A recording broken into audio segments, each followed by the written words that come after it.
Chapter 526 Demon. Before the wrathful specter had time to appear, Sunny attacked first. Stepping through the shadows, he passed through the stone wall in front of him and entered a vast, ruined hall. It was illuminated by the pale rays of moonlight that fell through the broken roof, but also full of deep darkness.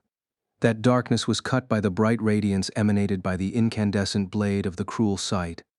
Jumping over a pile of rubble, Sunny brought his spear down on the howling wraith, and then spun, sending an unexpected thrust in the direction where any enemy would have retreated.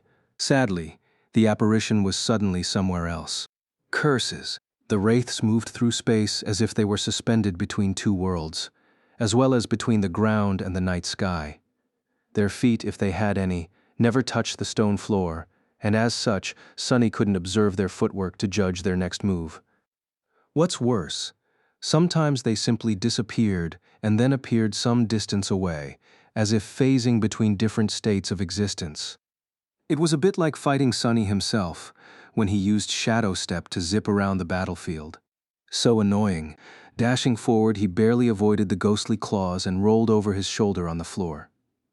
The steel of the undying chain scraped against the shattered stones, producing a dull sound. Considering how narrow the slits of the featureless mask that served as the visor of his helmet were, Sunny had a surprisingly wide and unobstructed field of view, almost as if he wasn't wearing any at all. Jumping back to his feet, he was finally able to take a good look at the hall he had entered. So that's where she was coming from. It was the central chamber of the ruin, where, as he suspected, a fierce confrontation had taken place in the ancient past. The stone slabs of the floor were cracked and misshapen, the pattern of destruction suggesting that something had detonated with tremendous force in the center of the hall once. The pillars supporting the roof were long toppled, and the walls themselves had mostly collapsed.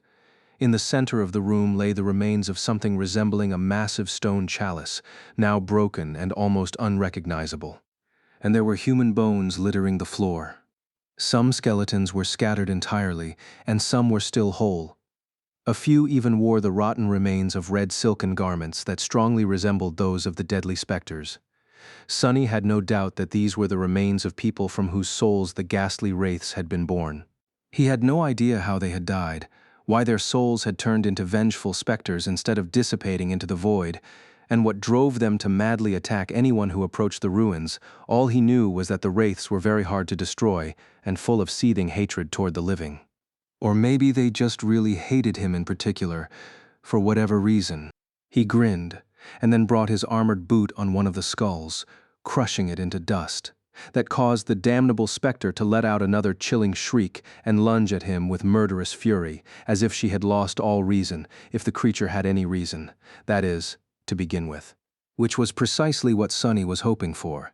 His body, conditioned by the endless hours of practice with Effie and Saint, reacted almost on its own.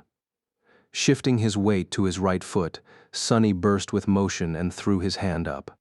The polished shaft of the cruel sight slid between his fingers, suddenly extending forward to its full length.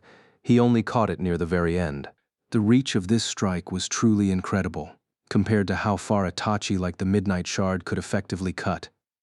The incandescent blade caught the wraith in the chest, sending tongues of white flame dancing on her spectral figure. Divine flames could burn even souls, after all. However, even engulfed in flames, the creature continued its attack. Since it was impossible to recover from performing such a strike quickly, Sunny would have been in trouble. Luckily, the cruel sight was a very special weapon. Its shaft started shortening at the same speed as the wraith was advancing, continuing to burn it without a pause. In the end, Sunny found himself face to face with the hateful apparition, gripping the hilt of a short sword. Without wasting any time, he pulled it upward, slicing through the incorporeal body of the enemy and reaching her neck.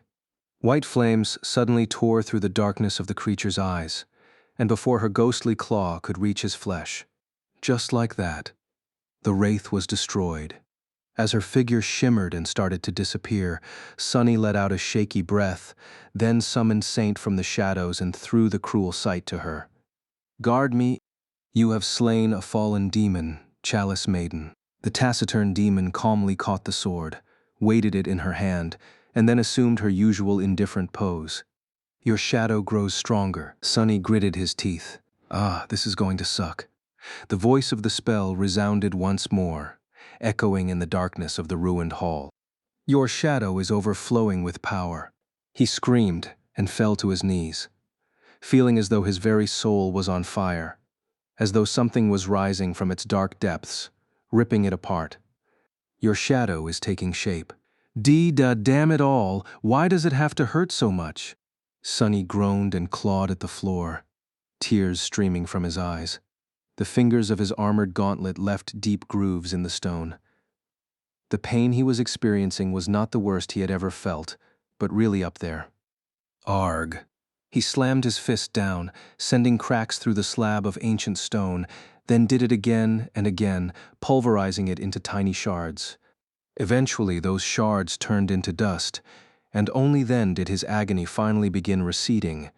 The spell whispered into his ear. Your shadow is complete. Released from the paralyzing pain, Sunny fell down and sprawled on the floor. Breathing raggedly, he remained motionless for a few minutes, and then summoned the runes. Familiar symbols shimmered in the air. Name, Sunless. True name, Lost from Light. Rank, Awakened. Class, Demon. Shadow Cores, 3/7. Shadow Fragments, 0/3 3000. Sunny smiled weakly. After a while he said, "Back to 0, I guess." Chapter 527, The New Guy. Now that Sunny had experienced moving up a class without simultaneously rising to a new rank, he understood the difference between the two more clearly.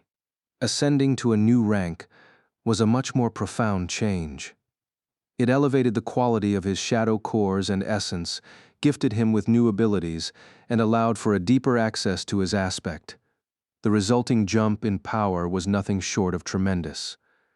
Reaching a new class, on the contrary, primarily affected the quantity of his shadow essence, and as such, the increase in power was much more gradual. Sunny didn't feel much stronger than he had a few hours ago, but that was because he had already been enjoying the extra strength and essence capacity for a long time. In fact, the main benefit of having several cores had been aiding him ever since Sunny passed the 1000 mark on the counter of shadow fragments. Unlike all other awakened, excluding Nephis, there was no limit to his capacity to store essence and reinforce his body. Or rather, that limit was so high that it might have as well not been there. However, that was not to say that Sunny didn't get other, incredibly potent benefits from manifesting a third shadow core. Standing up with a groan, he allowed the moonlight to bathe his slender figure and looked down at the 3 dark silhouettes sprawled on the ancient stones in front of him. One shadow looked like it was suffering from a toothache. The other was beyond itself and jubilant, and the third one, the third shadow was just standing there motionlessly and staring at him, its dark figure not betraying any hint of emotion. Under its silent and unnerving gaze, he suddenly felt a bit uncomfortable. For some reason, Sunny shivered slightly. Quote, "Is it just me, or is this guy a bit, creepy?" The creepy shadow didn't react at all to this thoughts, and just continued staring at him without moving. Sunny hesitated, then cleared his throat. Well, welcome to the team. Meet the other 2, your elder siblings." The new shadow lingered for a few moments, and then slowly turned its head to look at his other ones. Immediately, the happy shadow made an energetic move to welcome it, but then stumbled mid-step, shivered a little, and slowly backed away, somehow ending up hiding behind the gloomy one. The gloomy shadow sighed with contempt, then faced the new guy and glared at him, clearly unimpressed. Amused, Sunny watched the 2 stare at each for several minutes straight. In the end, the creepy shadow glanced at him, then silently walked over to one of the ancient skeletons and studied the skull with disturbing fascination. It was trying to act cool, but Sunny could tell that the new guy was a bit flustered. He smiled. "That's right. That gloomy one is a real menace. Even I am afraid of him, a little." The gloomy shadow looked at both of them with disdain, shook its head, and indifferently turned away. Sunny chuckled. All right, time to experiment a little.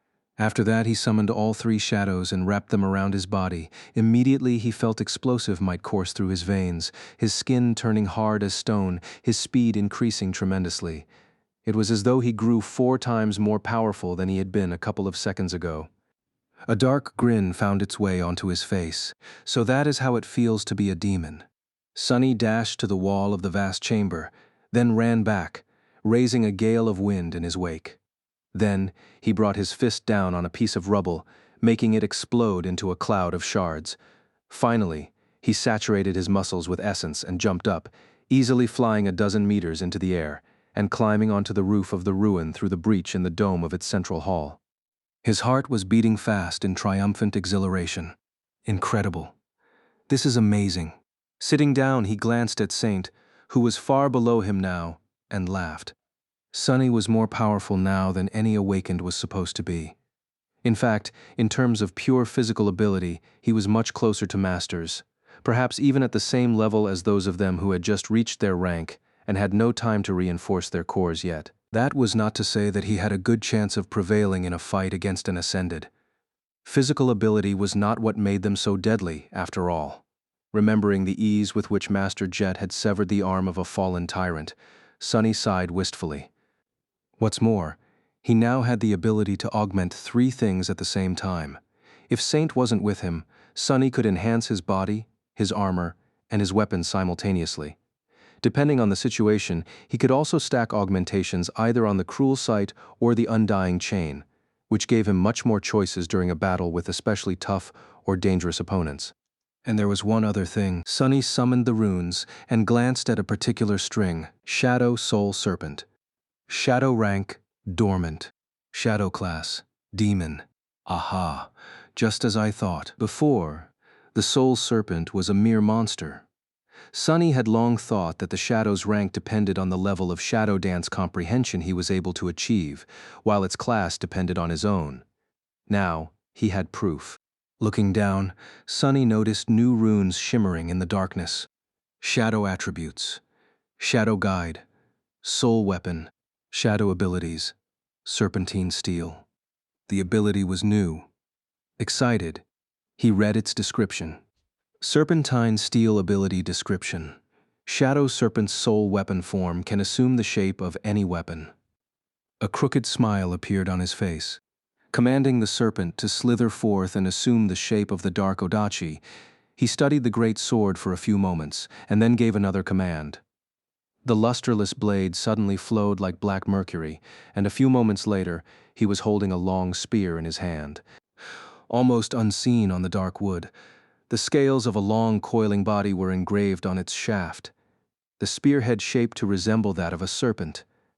Sunny drew in a deep breath. This is perfect. This is just what I needed. Dismissing the predatory spear and allowing the shadow to slither back onto his body, he looked east, where a pale lilac line had already appeared over the horizon, and smiled. I should be getting back.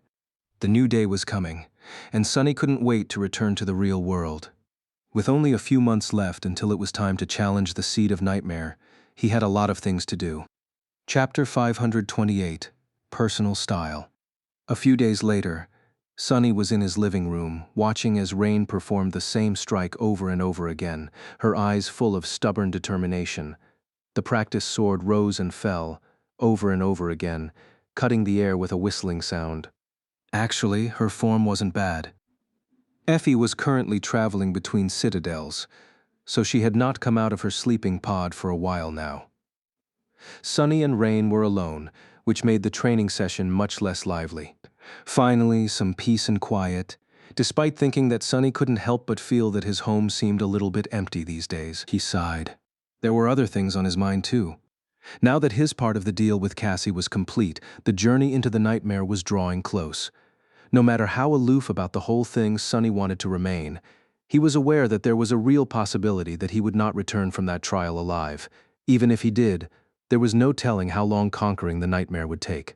Which meant that his remaining time with Rain was limited, and he couldn't waste it. He had to accelerate her training and teach her some actual battle skills.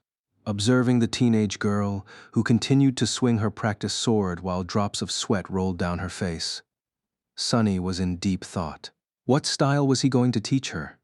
Rain was his sister, so his first instinct was to share his legacy, Shadow Dance, with her. Almost as if they were members of an actual clan. However, that wasn't a very good idea. Not only was her mentality poorly suited for his shapeless and insidious battle art, but she was also physically incapable of learning it. Since everyone received extensive combat training in school, there weren't really a lot of weak people in the waking world. But shadow dance was simply not meant to be practiced by mundane humans. It demanded a physical constitution of an awakened, at least. Sunny was only able to master the first step as a sleeper because of his unique aspect. Hundreds upon hundreds of shadow fragments he had absorbed on the forgotten shore, and the fact that this style was tailor-made for him, by him. What then? The flowing and unpredictable battle art that Nephis had taught him obviously came to mind. It was designed to be a perfect foundational style, after all. However, Sunny didn't like the idea of teaching it to Rain, not only because he felt that he didn't have the right, but also because it came from the immortal Flame clan. Sunny suspected that this ingeniously adaptable battle art had been created by the martial genius, Broken Sword himself.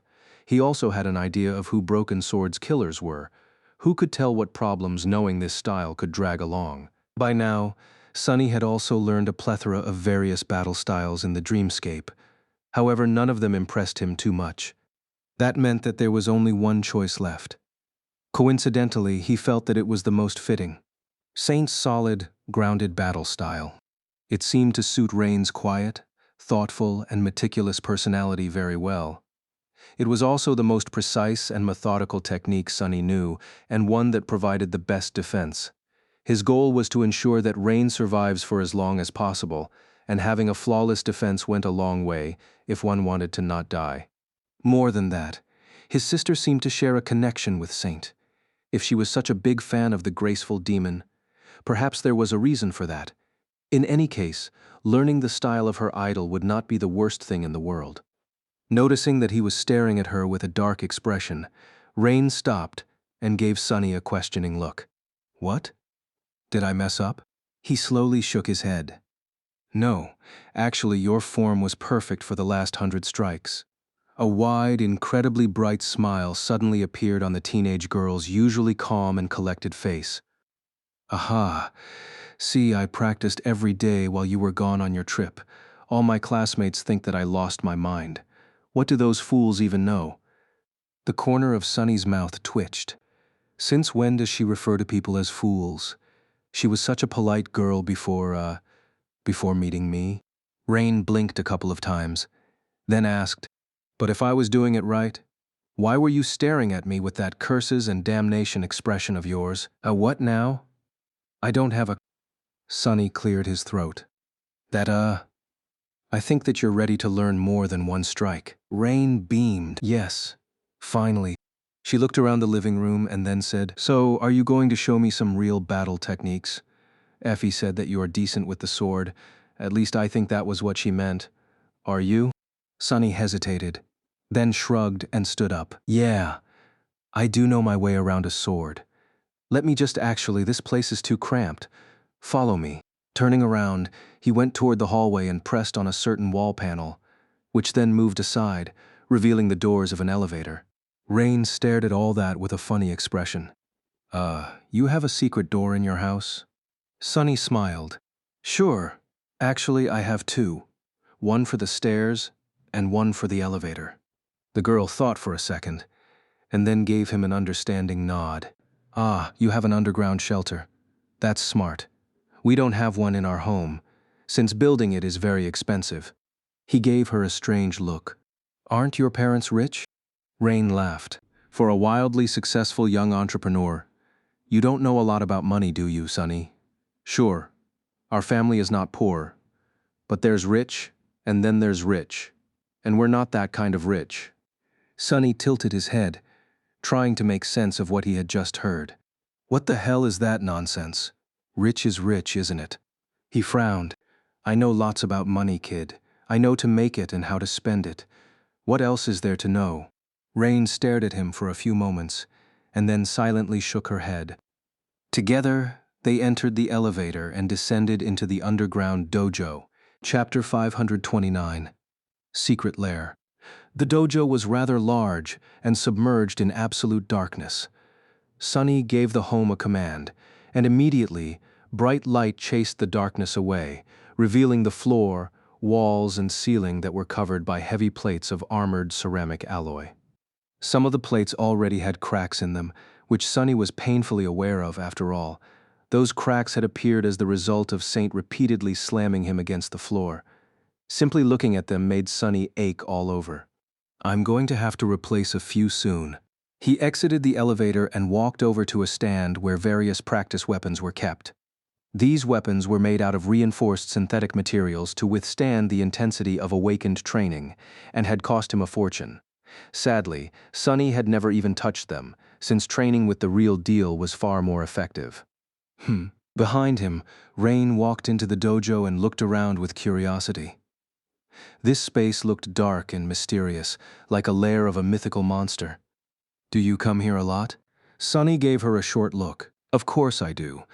This is where I sleep. She was slightly surprised, but then seemed to understand the meaning of his answer. For mundane humans, such a shelter would only be useful if a gate opened nearby.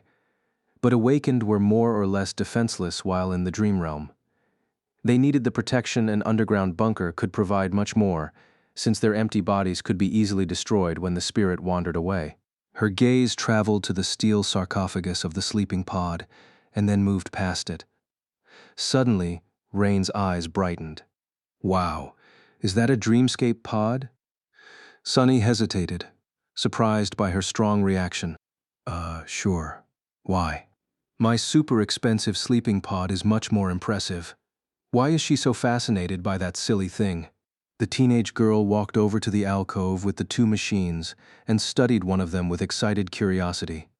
The luxurious, state-of-the-art sarcophagus received zero attention. Do you play often? He rolled his eyes, then shrugged. From time to time, I guess.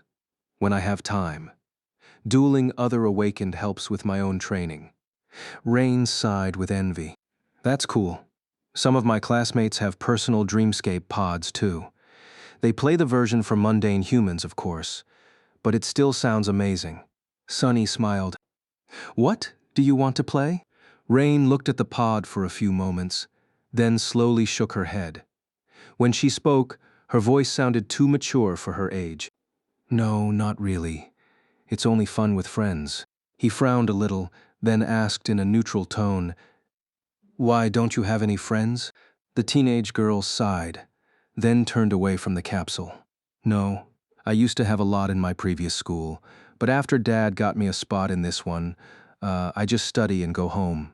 People there are not very friendly. That's one way to put it. Sunny looked at her, then smiled widely. Well, friends are overrated anyway. I never had any growing up, and look at me. Have I not turned out just fine? She did look at him, doubt clearly written on her face. Yeah, but... Sunny raised an eyebrow. But what? Rain lingered for a few moments, then asked curiously, Don't you have a girlfriend? Sunny blinked. Huh? Wait, what? What girlfriend? Don't tell me that you think that Effie and I... Rain giggled. Actually, I did think that at the start, so I asked Effie, and she told me that you already have a girlfriend. Sunny's eye twitched. Damn an Effie. I'm really going to kill her better yet. I'll make Saint kill her. How many times will she repeat that stupid joke about us before realizing that it isn't funny? It wasn't funny the first time, and it's certainly not funny the 100th. He opened his mouth to retort angrily.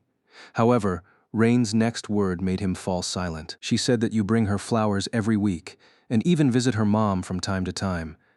I think it's very sweet. Sunny froze, staring at the teenage girl with a heavy expression, feeling that his reaction was a bit strange. Rain frowned. Did I say something wrong? He lingered for a few moments, then turned away. No, Effie just likes to run her mouth sometimes. She shouldn't have told you that. Not quite understanding what was happening, but feeling dark undertones in his voice, the teenage girl awkwardly smiled. Oh, did I just get Effie in trouble? Staring at the practice weapons, Sunny sighed. No, it's just that there is indeed a girl I bring flowers to when I can, but she isn't my girlfriend. Rain glanced at him in confusion. But, why do you bring her flowers then? Sunny turned around and looked at her darkly. Rain suddenly shivered, realizing that she had never seen Sunny acting this cold. A few moments later, he said evenly, "It's because I made it out of the dream realm and she did not. Do you understand?" The teenage girl thought for a few moments, then paled a little and nodded. Sunny shook his head. "I don't think you do. And hopefully you never will." With that, he took a round shield and a straight practice sword off the wall, closed his eyes for a moment, and then forced an easygoing smile to appear on his face. "Anyway, here's what you'll be training with from now on. They might be a bit heavy for you, but the weight will help you condition your body. What do you think?" Still feeling a bit awkward, Rain took the weapons, weighed them in her hands, and cleared her throat. Actually, I prefer ranged weapons. That's what I've been mostly using in school." Sunny shook his head. "Ranged weapons are wonderful, and you should definitely know how to use them, but they stop being wonderful as soon as a nightmare creature gets close to you, and believe me, they will. So you should learn melee combat first." Rain looked at him with a bit of stubbornness, but Knight from Nightingale is an archer, and he is a hero who has a true name. Oh gods, don't tell me that my little sister is his fangirl too. Damned Kai. Just you wait. Sunny stared at the teenage girl for a few moments, his expression unreadable. After a while, he said in a strange tone, "Knight from Nightingale can fly, can you? In any case, learn how to use a sword first. If you do, I'll get him to personally teach you how to shoot a bow. How about that?" Rain laughed. "Yeah, sure. Why don't you invite him for dinner as well? While you're at it." After that, she covered her mouth with a palm and laughed even louder. Sunny sighed heavily, then shook his head. This child, she's hopeless, isn't she? He waited until Rain stopped laughing, and then said sternly, "Before we start, though, I am going to ask you a question." She looked at him, turning back into her serious, studious self. "Yeah." Sunny lingered for a few moments, and then asked, "What do you think the essence of combat is?" Chapter 530 something better. Rain looked at him with a serious expression, thinking. Inwardly, Sunny sighed. He still didn't know how to change her mentality and make her vicious enough to survive the dream realm. He didn't even know if he wanted to, and if that was the right thing to do. At least she seemed to understand a little bit more about the truth of the world after surviving the gate opening. For now, that was going to have to be enough. And this conversation was his attempt to make the lesson stick. After a while, Rain said with uncertainty, "Survival?" Sunny raised an eyebrow, looking at her with surprise. What were the chances that, despite their different life experiences, his sister would answer the question the same way he had, all that time ago, in the desolate hell of the Forgotten Shore? He remained silent for a while, remembering those terrible, wonderful days. Then, he shook his head. "No. The essence of combat is murder." Rain shivered slightly. Murder?" Sunny nodded. "Of course. What else would it be? You have to kill your enemy, or die. Either way, someone ends up murdered, and someone ends up as the murderer, so the purpose of combat training is to make sure that you're the murderer. It is really that simple." He paused, and then added, "Survival is important, of course, but that can't be your primary goal. Such a goal is a terrible one to have. Even in life, it is not enough. You have to survive to continue living, but if you only live to survive, then what is even the point? More than that, if you don't strive for something bigger, something better, then you will only ever do what is required and nothing else, which will make you weaker than those who want and dare to do more, and that weakness will cost you your life." His voice trailed off, and Sunny suddenly fell silent. Rain looked at him in confusion. Sunny?" He blinked a couple of times. "Yeah. Sorry, so, well, what do you know? I guess it's true what they say. The best way to learn is to teach."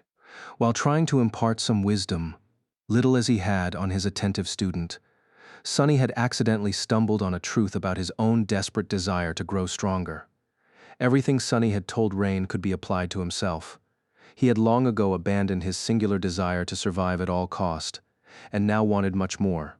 But was his desire to live free and with dignity really comparable to Neff's passionate, immolating obsession?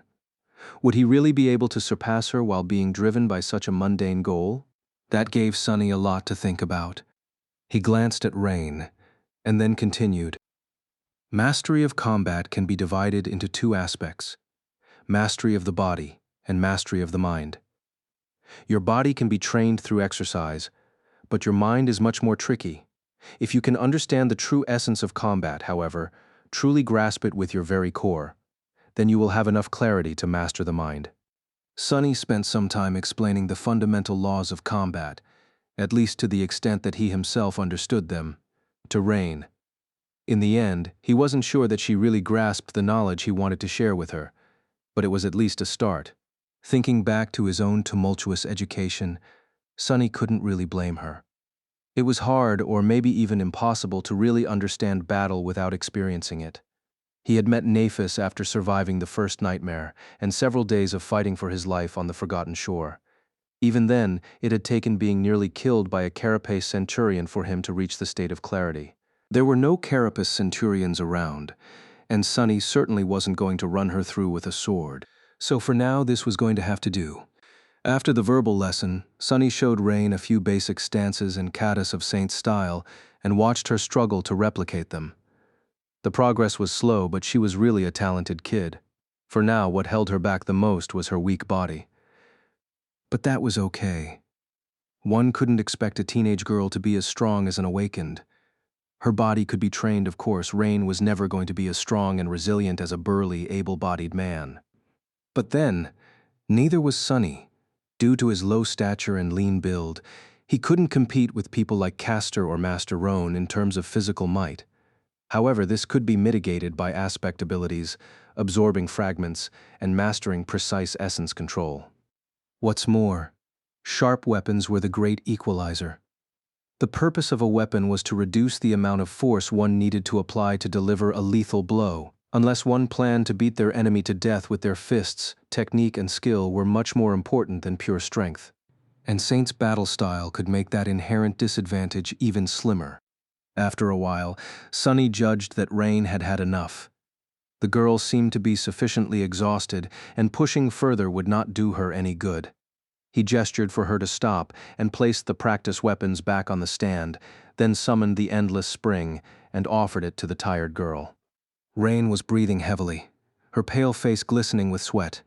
Noticing the beautiful glass bottle, she smiled with excitement. Wow, is that a memory? Sunny tilted his head a little. Sure, why are you asking? The girl grabbed the endless spring and studied it from all sides, then cautiously took a few sips. You don't get it, I've never seen a real memory up close before. It feels so real. He stared at her in bewilderment. It is real. What are you talking about? Rain glanced at him with scorn, drank the water greedily, and then handed the endless spring back with a bit of reluctance. Did you get it after defeating some terrible monster? Or bought it? Sunny frowned, hesitated for a moment, and then said darkly, It was a gift, actually. She blinked a couple of times. Oh, from that friend of yours? He grimaced. No, not from a friend. Then Sunny dismissed the endless spring and headed toward the elevator. Anyway, it's time for you to go. Otherwise, your parents might think that I have kidnapped you. Oh, he thought for a bit before saying, I have some ice cream in the fridge. We can eat it before you go if you want. Unless Effie has already devoured everything, of course. Rain giggled, then followed him with a very pleased expression. Before entering the elevator, she threw one last glance at the Dreamscape pod, and then suddenly asked, By the way, the Dream Tournament is in a few days. Are you participating? Sunny scoffed and pressed the button, sending the elevator up. Do I look like I have time to play with kids in a playground? I have real things to do, you know. Rain glanced at him and sighed. Yeah, I get it. What a pity, though. I hear that the main prize this year is especially amazing. You wouldn't be able to win it, of course, but there are many smaller rewards. Sunny's expression subtly changed. As the doors opened, he looked at Rain, remained silent for a moment, and then asked in a very, very disinterested voice, Oh, really? There are prizes? Huh? How curious. What? What kind of prizes are we talking about, exactly? Chapter 531, Dream Tournament. Sometime later, Sunny saw Rain out, watched as she walked away, and then calmly closed the door. As soon as she did, however, his placid expression evaporated. What the hell? How come I didn't know about this? Hastily taking out his communicator, he accessed the network and searched for information about the dream tournament. A few minutes later, he sat down on a chair, a little stunned. What is this insanity? Sunny knew, of course, that dreamscape duels were a popular form of entertainment, both among the awakened who participated in them, and among the mundane humans who followed their favorite duelists and created boisterous fan clubs. However, he had no idea that even the great clans paid attention to the illusory game. Apparently, the creator of the dreamscape held a big tournament each year, and each year one of the great clans, either Valor, Song, or Night, sponsored the prize pool. Participants who managed to achieve good results were able to receive cash prizes, memories, and even echoes. The rewards for the finalists were especially generous and came directly from the great clan's armory. They were also of the ascended rank. Sunny trembled, his eyes burning with avarice. No, think about it rationally. The great clans were obviously after a straightforward goal: keep an eye on the rising talents among the unaffiliated awakened. But did it matter? Sunny had already failed to keep his fake persona under the radar. Anyone who paid attention to Dreamscape had at least heard about Mongrel. What was there to even think about? Free goodies. That's what it is. Completely forgetting about his previous disdain for the tournament, Sunny got completely absorbed by the prospect of receiving memories free of charge. He was almost drooling. And if free memories weren't enough, there was another reason for why this tournament now seemed very alluring to him. For the past months, Sunny had participated in hundreds of duels in various arenas. His goal was to absorb as many styles as possible to reinforce the foundation of shadow dance and make it more efficient. This way, he hoped to achieve the next level of mastery over his elusive battle art. Not all battle styles were made the same. Some were simple and straightforward, while others were complex and unique. The more unique a style was, the harder it was for Sunny to gain insight into its principles. It was not like he had a magical ability to peer into the very essence of a style. This ability of his was more or less mundane, based on his own talent, mastery, and sensitivity to shadows. So, he had been working diligently to create a sizable library of simpler styles, which would in turn improve his capacity to discern the patterns of more complicated ones with sufficient speed. After all styles were constructed out of the same basic elements. The more basic patterns he knew, the easier it was to understand various styles on the fly. However, the quality of his opponents in the Dreamscape arenas was not that high for obvious reasons. True talents had better things to do than play games. Most of them also belonged to legacy clans, who lived by a different set of rules. In the world of legacies, strength and talent were not something to boast about. Renown only served to make the enemy aware of your weaknesses. In that regard, hidden tigers of the legacy clans were very much like Sunny, remaining in the shadows until it was time to deliver a lethal strike. That was why his progress had stalled lately. These days, the only worthy opponents he could find were a few rare eccentrics and a rare gem here and there, not nearly enough to satiate Mongrel's hunger for a variety of distinct battle styles. What's more, at the highest levels of awakened battle skill, styles were not only about physical movements and mindset anymore. They weaved unique patterns of essence control into the technique too, which Sunny couldn't perceive and was only able to infer from indirect clues. Sadly, he wasn't exposed to a lot of opponents practicing such styles in the arenas. The tournament was going to change that, however. With the valuable prizes added into the mix, people who would usually not waste time in the dreamscape were bound to show up, lured by the scent of rare memories and echoes. Even people from lesser legacy clans would, without a doubt, be tempted to participate. A powerful ascended weapon or armor could change their lives too. So, Sunny could kill two birds with one stone, compete for these prizes, and enrich his library of styles at the same time. Forget it. I'd be a fool to miss this chance. Even knowing what a headache it would be to bring even more exposure to Mongrel, Sunny couldn't let such an opportunity go. Plus, he had some free time while Effie and Kai were traveling to the Chained Isles. Scrolling through the feed, he started reading everything he could find about the upcoming tournament. Several days later, Sonny locked the door of his house, descended into the basement, and approached the dreamscape pod. As soon as he entered the fake black void, the familiar, pleasant voice greeted him. "Welcome back to the dreamscape, Challenger Mongrel." Sonny didn't pay attention to it and briefly looked at his status. Mongrel: victories, 813. Defeats, 0. With a quiet sneer, he turned to several images floating in the boundless darkness in front of him. These were the arenas he had access to. And by now, there were significantly more of them than had been there at the start. Today, however, the list looked different. The images of the arenas were pushed to the sides, and a new one appeared in the very middle. It was completely white, with a golden shape of an olive wreath depicted beneath two shining words: Dream Tournament. Sonny lingered for a moment, summoned the mantle of the underworld and Weaver's mask, and then stepped toward the image.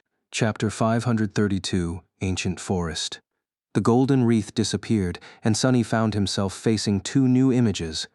On one, a knight in a suit of polished armor was depicted holding a bloodied sword.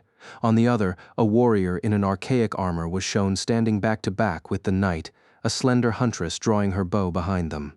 The pleasant voice announced, "Challenger, select your dream." Several words appeared above the images. Dream of glory, dream of camaraderie. What's with the bells and whistles? Sonny rolled his eyes. The choice was very simple. One image was going to send him into the individual competition, while the other was meant for cohorts. The Dream Tournament was basically two separate tournaments happening at the same time. This way, those awakened who didn't have combat aspects could also participate and earn rewards. It was a good system. Sonny had no intention of searching for a cohort, so he simply chose the image of the lonely knight and closed his eyes. Unlike the usual Dreamscape duels, the tournament included various battle modes. They were also broadcasted and happened on a schedule, so he had to wait for the first qualifier round to start. Standing in the darkness, Sonny couldn't help but feel a little excited. "Challenger, draw your weapon and prepare. Only the best will survive." A bright light suddenly shone from above, and he found himself in the middle of a lush forest.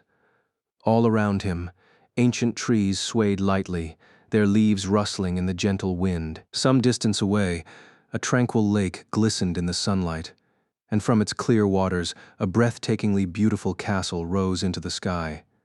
The castle was built out of gray stone and was as large as a city, its ancient walls scarred by 1,000 sieges that it had withstood. Still, those scars could not diminish the ethereal beauty of the great fortress. The arena was vast and encompassed all of the forest. There was no other awakened near Sonny, and for a good reason. The qualifying rounds of the Dream Tournament were held in the form of a grand battle royale. 1,000 challengers were sent into a large environment, and only the last one standing would be allowed to move on. Depending on their performance, a few more people could also gain entry into the tournament, but the only concrete method to qualify was to be the sole survivor. This was a necessary measure implemented in the last few years because of the sheer amount of participants. Arranging and broadcasting so many individual duels was not very practical or profitable, especially considering that most of these awakened were not very skilled. The Battle Royale was meant to weed out the weak and create an exciting show for the viewers. Sonny knew this, of course, because he had done some research in the past couple of days. He didn't need the research to recognize where he was, though. Wow. It's even more beautiful in real life. Who didn't know Bastion? This year, Clan Valor sponsored the tournament, so the arena was designed to resemble the seat of their power.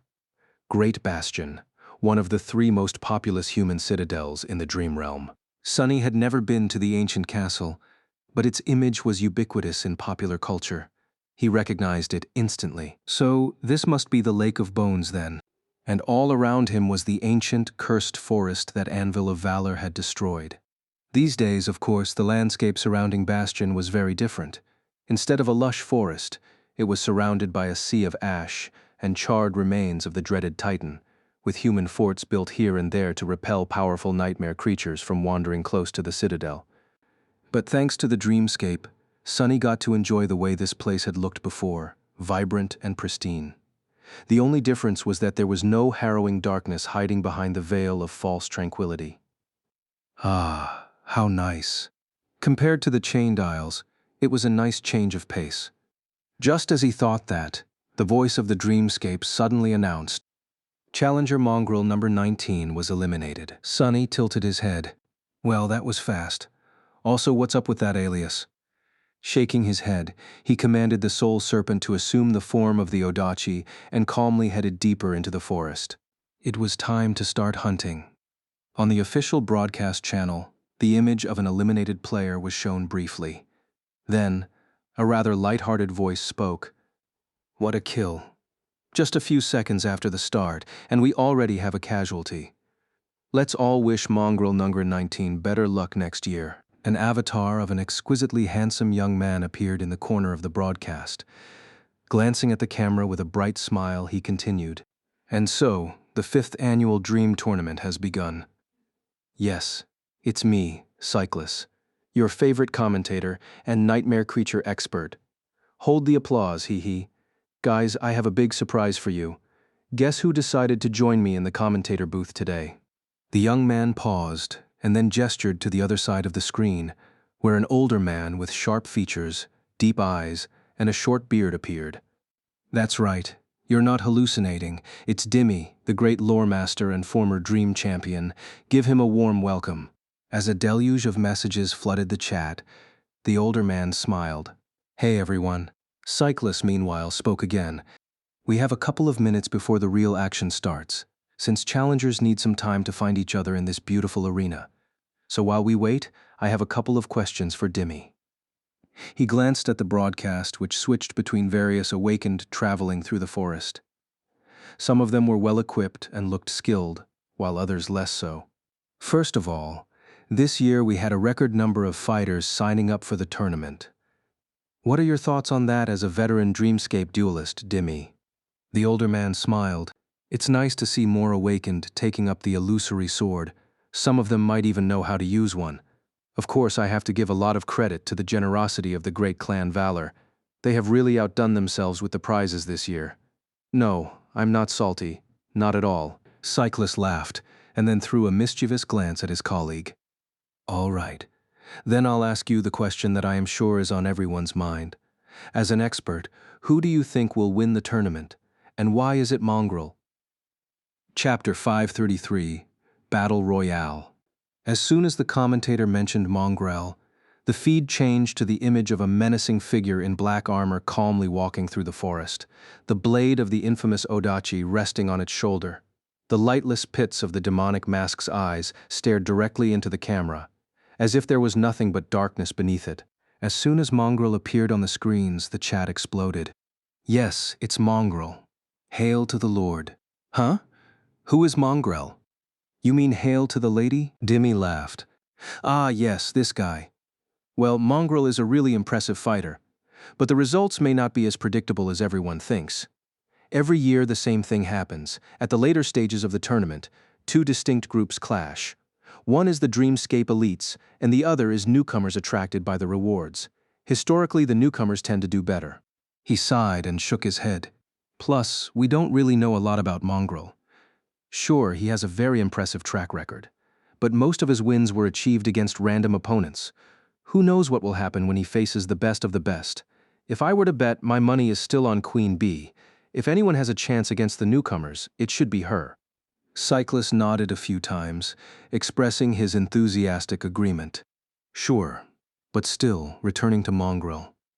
Everyone is dying to know who he really is under that scary mask. And if anyone knows anything about you, Dimmy, they'll know that you must have your guesses. The older man smiled, his eyes suddenly gleaming with excitement. Funny you should ask. Actually, I do have a theory. Challenger Lord Corvus was eliminated. Challenger Fry was eliminated. Challenger Arax was eliminated. Sonny stared at the three corpses at his feet, which were already turning into a flood of white sparks. These three awakened attacked him as a group, and while their skill was not bad, and even admirable, he had no problem dispatching the trio in the span of a minute.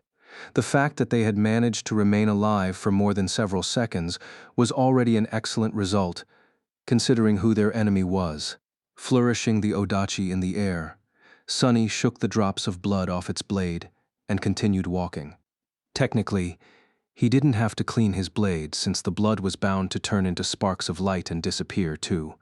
But that was already a habit of his, not to mention being extremely cool.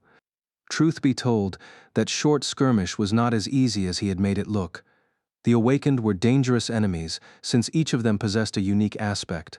They were cunning, resourceful, and unpredictable. That was why he had to act swiftly, making the fight appear much more brutal than it should have been. Currently, Sunny wasn't using any of his shadows to augment himself. He had decided against it a long time ago, since being able to crush his opponents with brute force was detrimental to his main goal, polishing his battle technique and learning various styles. So, the gloomy shadow was currently behaving like any normal shadow would, while the other two were wrapped around the autumn leaf, the memory he used to change the color of his hair. Since it had no other purpose, the augmentation did not give him any advantage. His hair must have looked gorgeous, though. Snickering under the mask, Sunny jogged forward. He was in a rush to eliminate as many other players as he could before the first leaderboard announcement was made. Meeting the group of 3 allied awakened reminded him of the inherent problem with the Battle Royale format of the qualifying rounds. As soon as true powerhouses revealed themselves, weaker participants were bound to band together and start hunting them down. Very soon, there could be a dozen fighters launching a coordinated attack on him, or even more. Sunny was confident of his skill, but not to that degree. Even for a battle-hardened veteran like him, someone who had spent hundreds of days fighting for his life in the darkest depths of the Dream Realm, such a fight would not be easy. This battle royale is going to be much more intense than I had expected. Before Sunny could finish this thought, an ancient tree next to him suddenly exploded into a cloud of splinters, and something sharp shot at him with incredible speed. Cursing, he dashed to the side and barely dodged out of the way. The next moment, a giant arrow whistled past him and embedded itself into the trunk of another tree, its trembling shaft as long as he was tall. Sunny rolled over his shoulder and glanced at the arrow, then lunged into a sprint. Curses! A sniper. A second later, another giant arrow fell from the sky, almost skewering him to the ground. Sunny gritted his teeth and continued running. On the countless screens, an image of a broad-shouldered young man was shown, drawing the string of an oversized bow, his mightly muscles strained, and when he released the string, a thunderous sound rolled down the slopes of a tall hill the archer was standing on. Meanwhile, the 2 commentators were not paying him attention.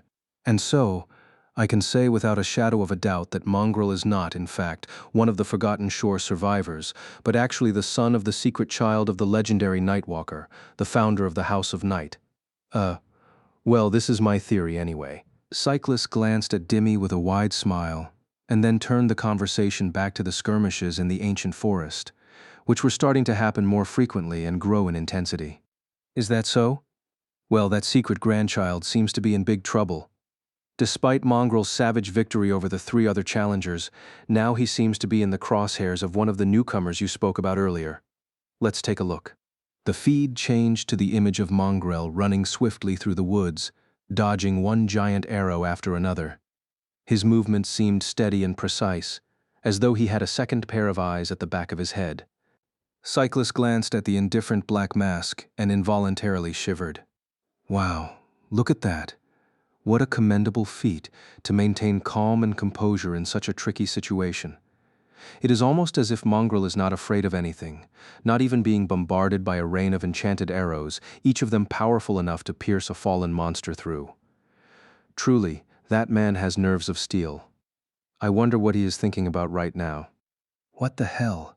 How is this fair? Crap. This is bad. This is so bad. I don't want to die so soon. What the spell am I even supposed to do? Panicking and sweating under the mask, Sunny dodged one arrow after another and cursed non-stop. He had no idea who was shooting him, how they were able to aim through the thick canopy of the ancient trees, and where they were. All he could do was run, dodge, and pray to the dead gods that he survives this devastating barrage. Luckily, a few moments later, He noticed a rock outcropping not too far away, with a deep ravine hiding behind it. Dashing forward, he evaded another giant arrow and slid down the slope of the ravine. Reaching its bottom, he waded through the thick carpet of fallen leaves and pressed his back against the rocks, finally safe from the relentless sniper. Only then could Sonny finally catch his breath and look around. However, as soon as he did, a dark grimace appeared on his face. Damnation. As fate would have it, he was not alone in the ravine. Growling in frustration, Sonny gripped the hilt of the odachi and once again dodged. A few moments later, the pleasant voice resounded over the ancient forest. Challenger Agik was eliminated. Chapter 534, Demonic Swordsman. Sonny remained in the ravine for a few minutes, considering his options and hoping that the unknown archer would have to shift to another target. He had already revealed his ability to teleport during the gate battle, but the quality of the recording hid the details of how he was able to do it.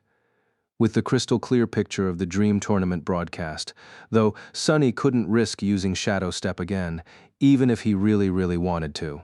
Neither could he send his shadow to scout the position of the archer, which left him in a bind. The best option would have been to stay hidden for a while, but luck was really not on his side today. Shortly after he had defeated the other awakened taking shelter in the ravine, the sound of the rustling leaves subtly changed, and an ominous darkness suddenly moved between the roots of the ancient trees. As more and more people were eliminated, the remaining challengers were bound to start having trouble finding new opponents in the vast arena. So, the arena was designed to grow smaller as time went by. This year, it seemed, the players would be forced to move toward the center by the fact that the beautiful forest was slowly turning back to its true nature, that of a giant, abominable, flesh-devouring titan. Great, this is just goddamn great. Pushing off of the rocks, Sonny cursed and started climbing up the slope. Sometime later, full of annoyance and with sparks of light falling off his armor, he walked out of the cover of trees and entered a small clearing. There, an awakened in a lustrous brass armor stood above the disintegrating corpses of two others, holding a heavy warhammer in his hands. A few steps away from him, another was bandaging a shallow cut on her forearm. The man threw one glance at Sonny and rolled his eyes. Great, another mongrel impersonato. Before he could finish speaking, though, the blade of the odachi pierced his throat, sliding precisely between the lip of the brass breastplate and the bottom edge of the helmet. As the body of the awakened hit the ground, his partner looked at Sonny with wide eyes. A battle axe fell from her hands. "Oh crap, you're actually him." The girl turned around and tried to run, but before she could, Sonny was already upon her, ending her participation in the battle royale with one swift strike. Challenger Abel was eliminated. Challenger Win was eliminated. Sonny sighed and remained motionless for a bit, resting. He was more than a little bit tired. But the worst was still to come. Suddenly, the sound of trumpets rolled across the ancient forest, and the pleasant voice of the dreamscape announced, "Only 500 challengers remain. Bravest warriors are Dar of the Maharana clan, 78 kills, Fereshing 33 kills, Mongrel 27 kills." Sonny stared at the sky, the black mask hiding a grim expression on his face. 78 kills, gee. Who is this monster? He had a hunch that he already knew. Defeating his own 27 opponents had not been exactly time-consuming, but looking for them was. Who wouldn't need to waste precious minutes prowling the woods in search of enemies to kill, though? A damned archer with a strange ability to sense his targets across vast distances and through any obstacle, perhaps. I need to step up my game, I guess. It wouldn't do for Lord Mongrel to lag behind some legacy prince. As if to answer his thoughts, a dozen figures suddenly appeared from behind the trees surrounding him. These awakened were armed with all kinds of weapons. Looking at him with satisfied expressions, it seemed that they had planned this ambush really well. Sonny had nowhere to retreat and no chance to escape. And since the midway results had been announced just a few seconds ago, it was obvious that there was at least one person with some sort of clairvoyant ability among them. Otherwise, no one was supposed to be able to pinpoint his location this early into the battle. What else did this bastard know? Sonny sighed. One of the ambushers took a step forward and smiled. Sorry, Mongrel. All of us here really respect you, especially after you risked your life to hold that gate. But those valor weapons are just too sweet, and we need to think about ourselves. No hard feelings, right? The menacing figure in black armor stared at the young man for a few moments, and then an elusive, but strangely familiar voice resounded from beneath the fearsome mask. None whatsoever. Inwardly, though, Sonny was not at all calm. Bastards, lowlifes, scoundrels, 12 against 1. Where is your shame, thugs? Come here then, you damned cowards. I'm gonna kill you, and then your grandma's. Just a moment later, the ambushers obliged. All kinds of aspect abilities activated at once, turning the small clearing into a furious storm of deadly elements and steel. Oh crap. Oh no. It seems like Mongrel is in trouble. Cyclist glanced at the sea of outraged comments, and then back to the broadcast. Both he and Dimmy were glued to the screen, even forgetting to do their job and fill the silence with informative or entertaining chatter. The scene in front of them was just too terrifying. Just a moment ago, they saw a lone figure in black armor standing motionlessly in the center of a bright clearing, staring at the 12 ambushers surrounding him with cold indifference. Mongrel's voice sounded from the speakers, strangely dark and ethereal. None whatsoever. And then everything exploded in a brutal symphony of violence. The ambushers attacked without wasting even a second, their assault deadly and well-coordinated. Cyclus held his breath. Come on, Mongrel. Use your spatial aspect. From what he could see, this was the only chance the demonic swordsman had to escape.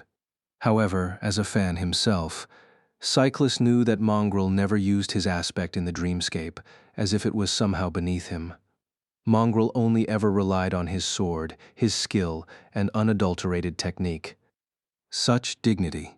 And this time, too, the mysterious warrior refused to compromise his unassailable, noble principles. Instead of activating his ability, he simply lunged at the enemies without fear or doubt. Then, something strange happened. His infamous Odachi suddenly turned into a stream of impenetrably dark liquid metal and flowed onto his arm, soon turning into a round shield. With that shield, Mongrel deflected an incoming javelin, then twisted his body, dodging a hail of razor-sharp wind blades, and dove into an immolating stream of fire that one of the awakened breathed out of her mouth. Miraculously, he emerged on the other side unscathed, like an infernal monster that could not be burned even in the flames of hell. The black armor reflected the crimson flames, somehow becoming even more menacing. In the next second, Mongrel's spiked gauntlet connected with the face of one of the ambushers. It was as if the poor man was hit by a mountain. His skull caved, and then exploded, the lifeless body folding as it flew to the side and turned into a rain of sparks. What happened next could only be described as pure carnage. The black figure pounced on the ambushers, using both his gauntleted fist and his round shield to sow devastation among their ranks. Mongrel moved with terrifying speed and devious cunning, using the bodies of his enemies to block or prevent attacks from their comrades. Cyclus wasn't sure, but he thought that he saw a couple of them die from friendly fire. The rest fell to the demonic butcher himself, though.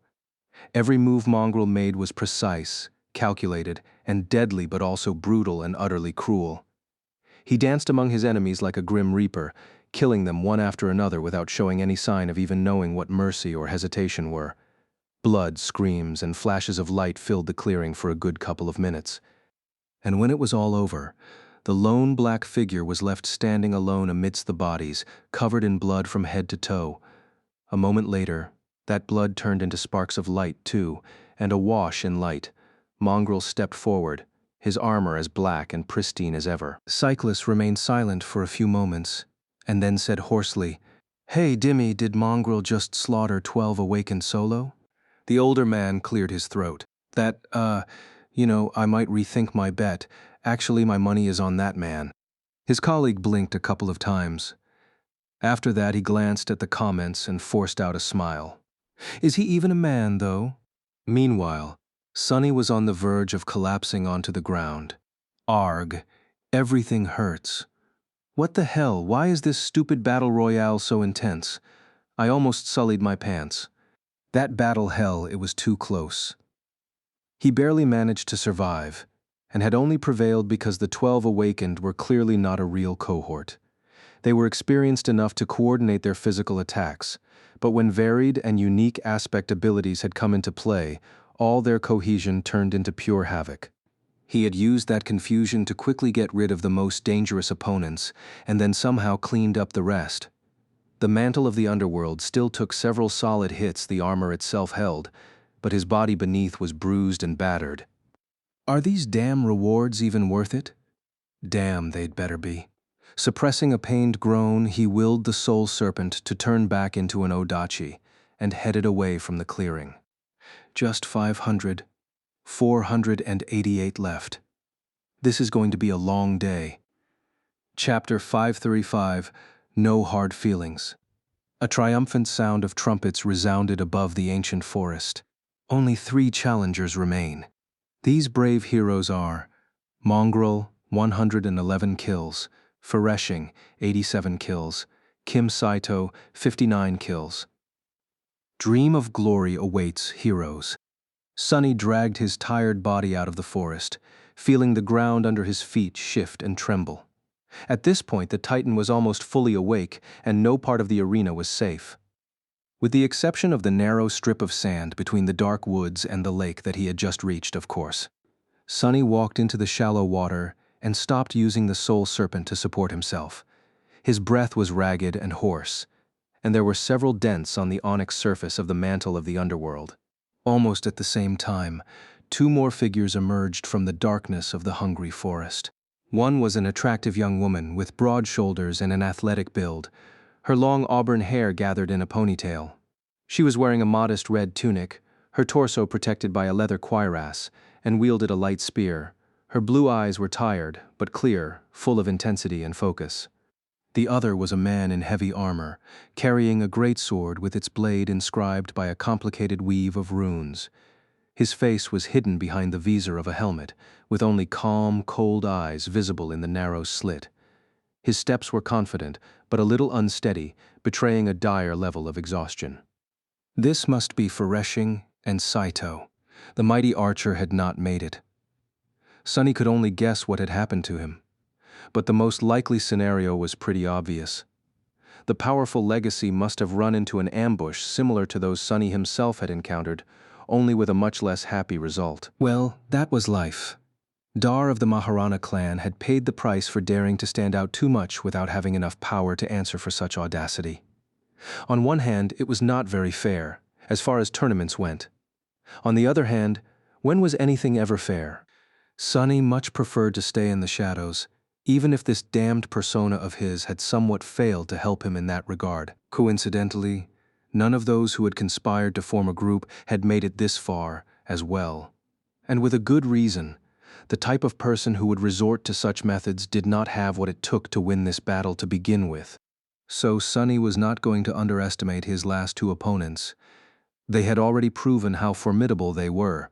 The 3 awakened stood apart, looking at each other warily. The clear water of the tranquil lake splashed against their shins. The magnificent castle loomed in the distance, its ancient walls bathed in the bright sunlight. The vista was beautiful and peaceful, but the air was practically crackling with tension. After a while, the man in a suit of heavy plate armor turned to the fiery young woman and said hoarsely, "Let's deal with that demon together. We can decide who wins between the 2 of us after that thing is eliminated." Sunny rolled his eyes. Wow, how unexpected. He gripped the hilt of the soul serpent, preparing himself for a tough fight. To his surprise, though, the young woman shook her head and said simply, a clear expression of disdain appearing on her freckled face. "No." He raised his eyebrows. "Huh? Such nobility, gods, what an idiot. What a fool." The man called Saito laughed and then glanced at Mongrel. "How about it, Mongrel? Same offer. Let's take care of the girl first and then have a proper duel. You and I. Or is it beneath you?"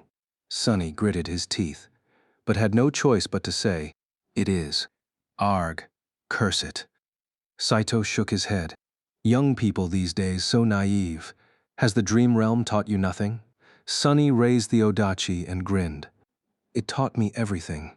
With that, he shifted his weight and prepared to dash forward. The time for words was over.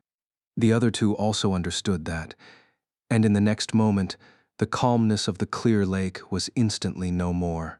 What the? As soon as Sunny moved, a powerful explosion thundered, and he was thrown into the air by the devastating shockwave.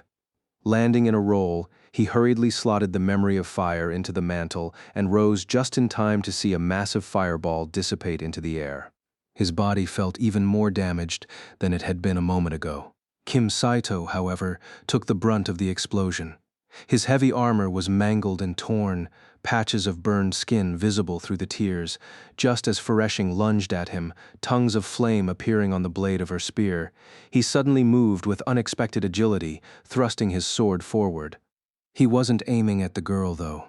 Bad. Sunny noticed the rows of runes ignite with a menacing purple light and then hastily threw his body sideways. In the next moment, a phantom figure of an armored giant appeared in the air and slashed downward, cutting the air where he had just stood with the identical copy of the same greatsword. What a powerful memory. Since both of his enemies seemed to possess deadly means of range attack, he had no choice but to close the distance. Luckily, Saito was already entangled with Fereshing, who rained a barrage of lightning-fast, but precise and deadly strikes on him.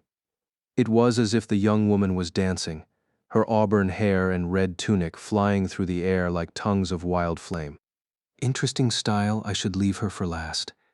The man, meanwhile, didn't try to evade the burning spear and instead turned his body swiftly, making sure that it struck the undamaged parts of his armor. Despite being mangled by the explosion, the heavy armor held, betraying the fact that it, too, was a memory of considerable power. It didn't matter, though. A moment later, Sunny was upon them and joined the fight. The dark Odachi united with the flaming spear and a runic greatsword to sing the Song of Steel. A few minutes later, the voice of the dreamscape spoke again. Challenger Kim Saito was eliminated. Challenger Fereshing was eliminated. As blood turned into a flood of sparks and the waters of the tranquil lake became clear once more, triumphant music thundered from all sides. Hidden behind the black mask, Sunny grimaced and suppressed the desire to plug his ears. What's with this terrible noise? Arg. That was way too hard. Unbeknownst to him, the network was already exploding with countless articles, all titled more or less the same. No hard feelings. Lord Mongrel easily defeats 1,000 awakened. Chapter 536, Icon of Chivalry. What a chore. Sunny dragged himself out of the dreamscape pod and sighed. Even though the battle royale happened inside an illusion and his body wasn't tired or bruised, the mental exhaustion was real. The qualifier round had turned out to be much more demanding than Sunny had thought. Of course, he could have used the 3 shadows to augment himself and devastate the entire arena, but that would have defeated the purpose. Sunny had managed fine with just his own strength. This way, he was also polishing his technique and enriching his comprehension of shadow dance, which was not a small matter. Putting on some clothes, he returned upstairs, sprawled on the sofa, and then looked at his communicator. Currently, hundreds of similar illusory battles were being broadcasted for people to see.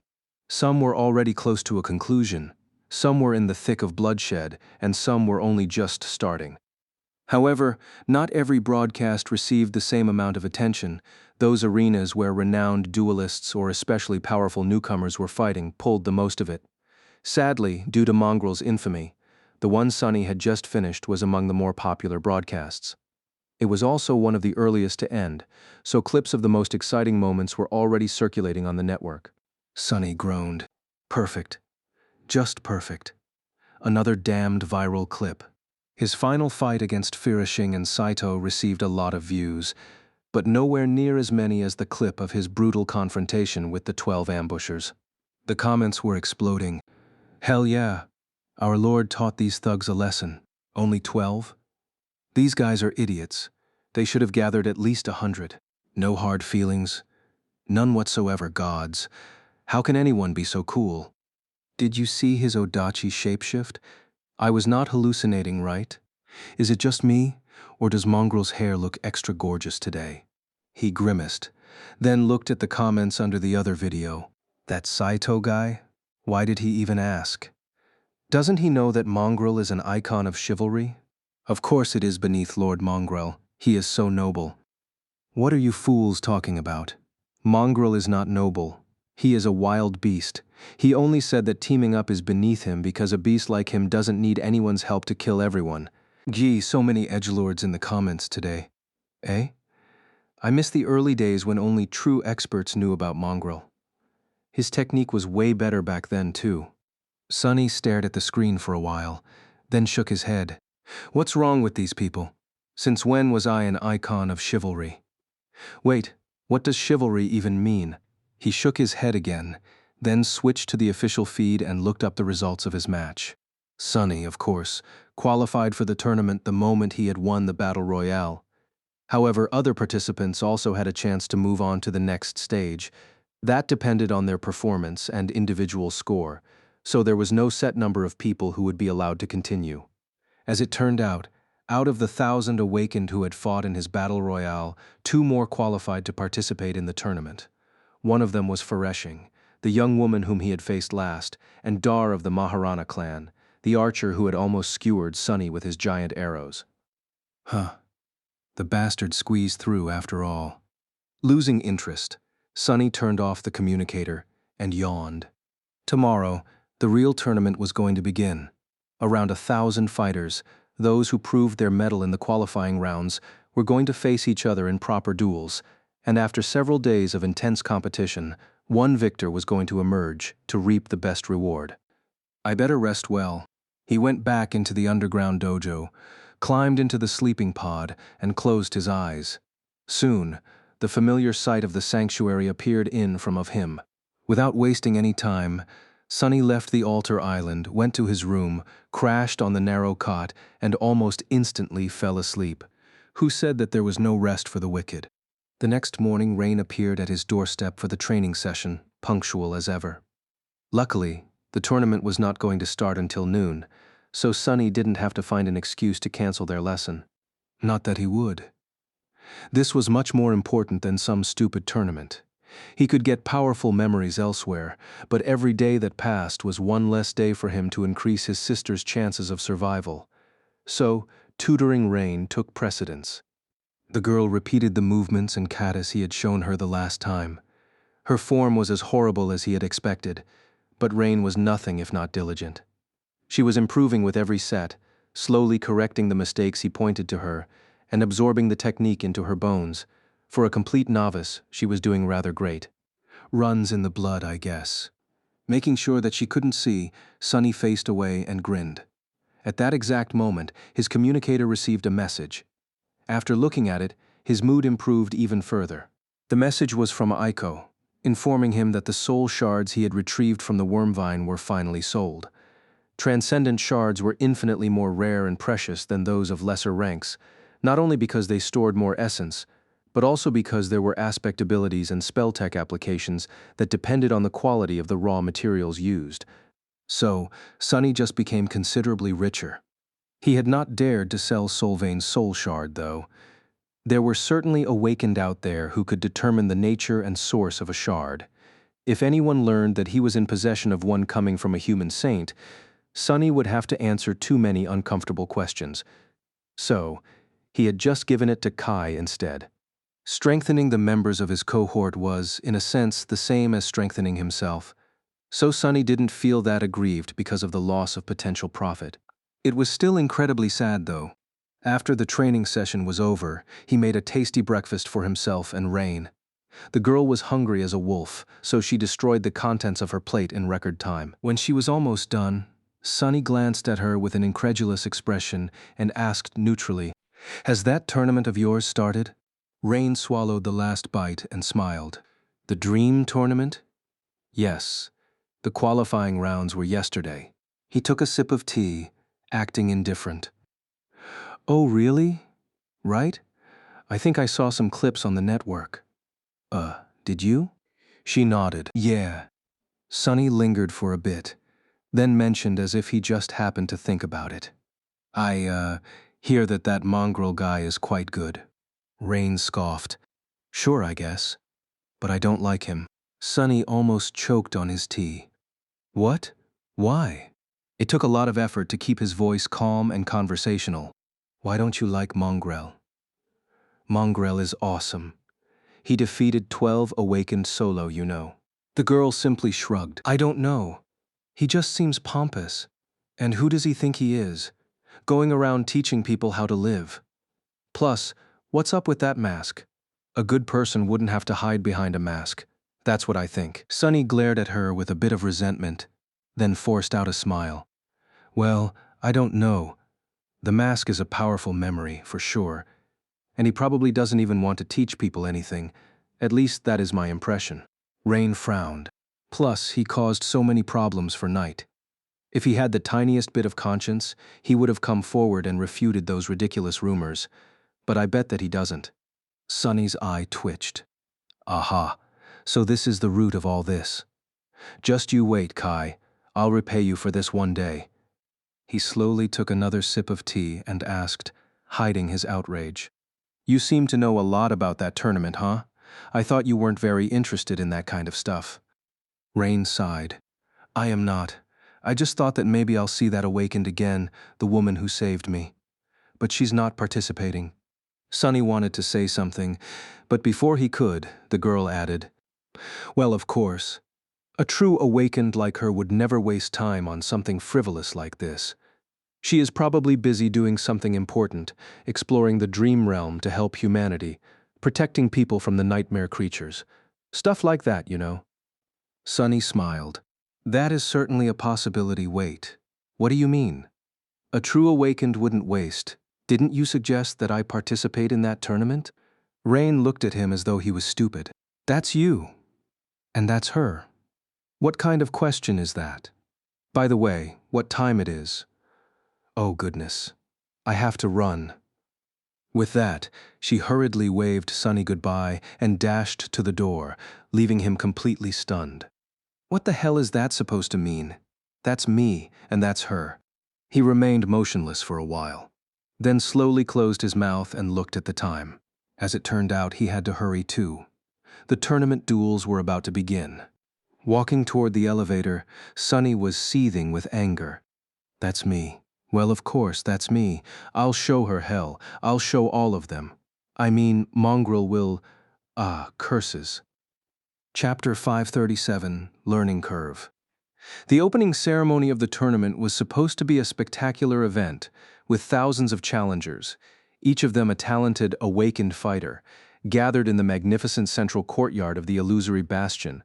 Slightly more than 1,000 of them were those participating in the individual competition, and the rest were members of competing cohorts. The representative of the great clan Valor welcomed them and gave a short speech, after which an androgynous person of undetermined age in exquisite silk garments, the eccentric saint responsible for creating the dreamscape, followed suit.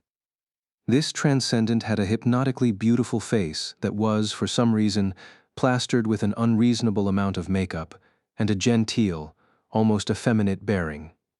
If Sunny was there, he would recognize their pleasant voice as the one that read all the announcements in the dreamscape. But he wasn't. Why would he waste time on these theatrics? He skipped the speeches, the performances, the incredible montage of the most exciting moments from the battles of the previous day, and even the event that everyone had been waiting for with bated breath, the formation of the tournament bracket that would determine who would face whom and in what order. Sunny didn't care who was going to fight him. He just wanted to kill somebody as soon as possible. With each round of duels, half of the participants were going to be eliminated. That meant that he had to win 10 consecutive fights to receive the best reward. Of course, it wasn't an easy task by now. There were no amateurs remaining in the tournament. Every single one of the 1,000 challengers was a formidable warrior, and by the end of it, only true talents would remain. It was also a perfect chance for him to try and learn their polished battle styles. Sunny waited until the bracket was almost complete, and finally dove into the dreamscape. The menacing black figure of Mongrel appeared among the crowd of challengers, causing a bit of a stir. Immediately, those closest to him began to whisper. Hey, it's him. Man, the bastard is even scarier in real life. That scene from the montage. Gods, I'm so glad we chose to enter the tournament as a cohort. Ptooey. What's the big deal? I hope I draw him as an opponent. Crushing this wannabe should be fun. Ignoring the whispers, Sunny looked around with curiosity. He wasn't interested in the people gathered around him, but in the courtyard itself. This was his first time inside Bastion, well, an illusory version of it. Still, he couldn't help but feel a bit of awe. This was a legendary place, one of the earliest citadels conquered by humans, their greatest foothold in the dream realm, the seat of a great clan's power, and the former stronghold of one of the demons. It was like he was part of history. Sunny's curiosity didn't last long, however, quickly drowned by anger and annoyance. That girl, what does she even know? His hands were itching to slaughter someone. Finally, the bracket was complete. Sunny didn't bother to study it and just prepared himself for the battle. A few seconds later, his vision darkened for a moment, and then he found himself in the courtyard again. Only this time, the crowd of challengers was gone, leaving only him and his opponent standing opposite each other. There were flags streaming in the air, and thousands of excited spectators looking down from the stands. They were chanting, screaming, and waving their hands. His opponent was a young man in a striking blood-red armor, wielding a long espadon. He looked vaguely familiar. As soon as the young man saw the black mask, his face paled. I knew this would happen. Crap, not a gay. Sunny growled and dashed forward, raising the soul serpent.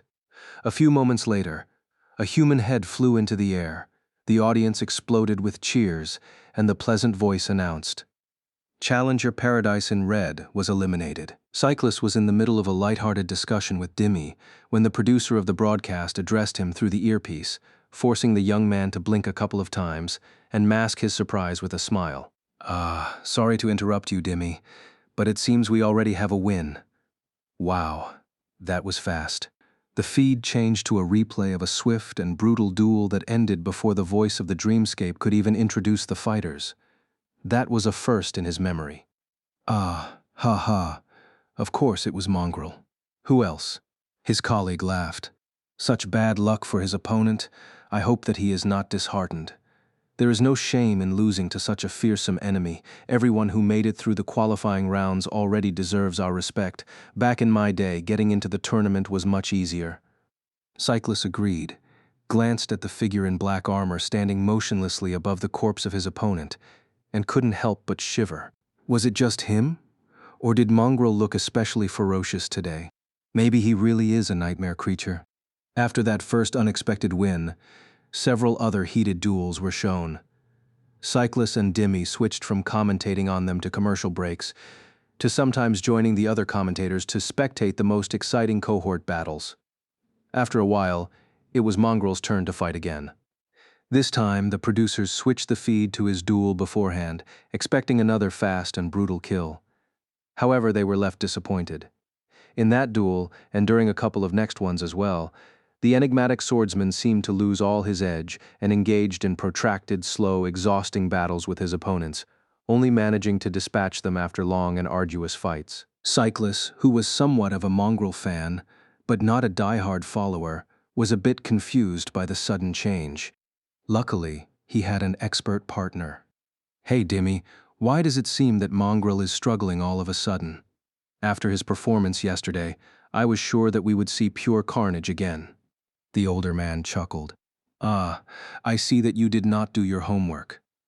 That is what Mongrel does, and what makes him so dangerous. Yes, it might seem as though he is struggling, but in fact, he is not. He is learning. Cyclist glanced at the chat, then laughed. No, I am sure that Dimmy didn't mean learning to suck. But, what exactly did you mean, Dimmy? The resident expert smiled. Mongrel is known as a genius fighter not because he is strong and skilled. There's plenty of such people among the duelists, but because he has an uncanny ability to absorb and mirror his opponent's battle style. So what you see is not him losing, it's him trying to comprehend the enemy's technique through being on the receiving end of it. It is truly remarkable, and a bit terrifying. Cyclist stared at the feed and finally noticed that, indeed, Mongrel's style seemed to change with every duel, closely resembling that of his opponent's. His strange weapon also shifted and changed to mirror theirs. So cool. He turned to the camera with a wide, delighted smile. Well, there you have it, folks. So don't dismiss Mongrel yet, who knows. Maybe he will shock us all yet. Soon it was time for Sunny's last duel of the day. Once again, he appeared in the courtyard and glanced at his opponent, excited to learn what style they were going to use. When he saw the enemy, though, a dark smile appeared on his face. What a nice surprise, so we meet again. Or rather, for the first time. Yesterday, we didn't have a chance to get properly acquainted, you bastard. Opposite him stood a tall young man with broad shoulders and an incredibly muscular physique. He looked mighty and confident, like a statue of an ancient deity come to life. It was the damned archer who had almost sniped him from across the arena during the battle royale. Dar of the Maharana clan, was it? Well, let me introduce myself. Chapter 538, Devouring Styles. This was the fifth and final duel that Sunny had to fight today. His previous three opponents all practiced unique and interesting styles, so he had taken his sweet time trying to learn from them. He succeeded twice and failed once. The first opponent was called Straw Hat and used a curved sword, his technique relying on extreme speed and flexibility.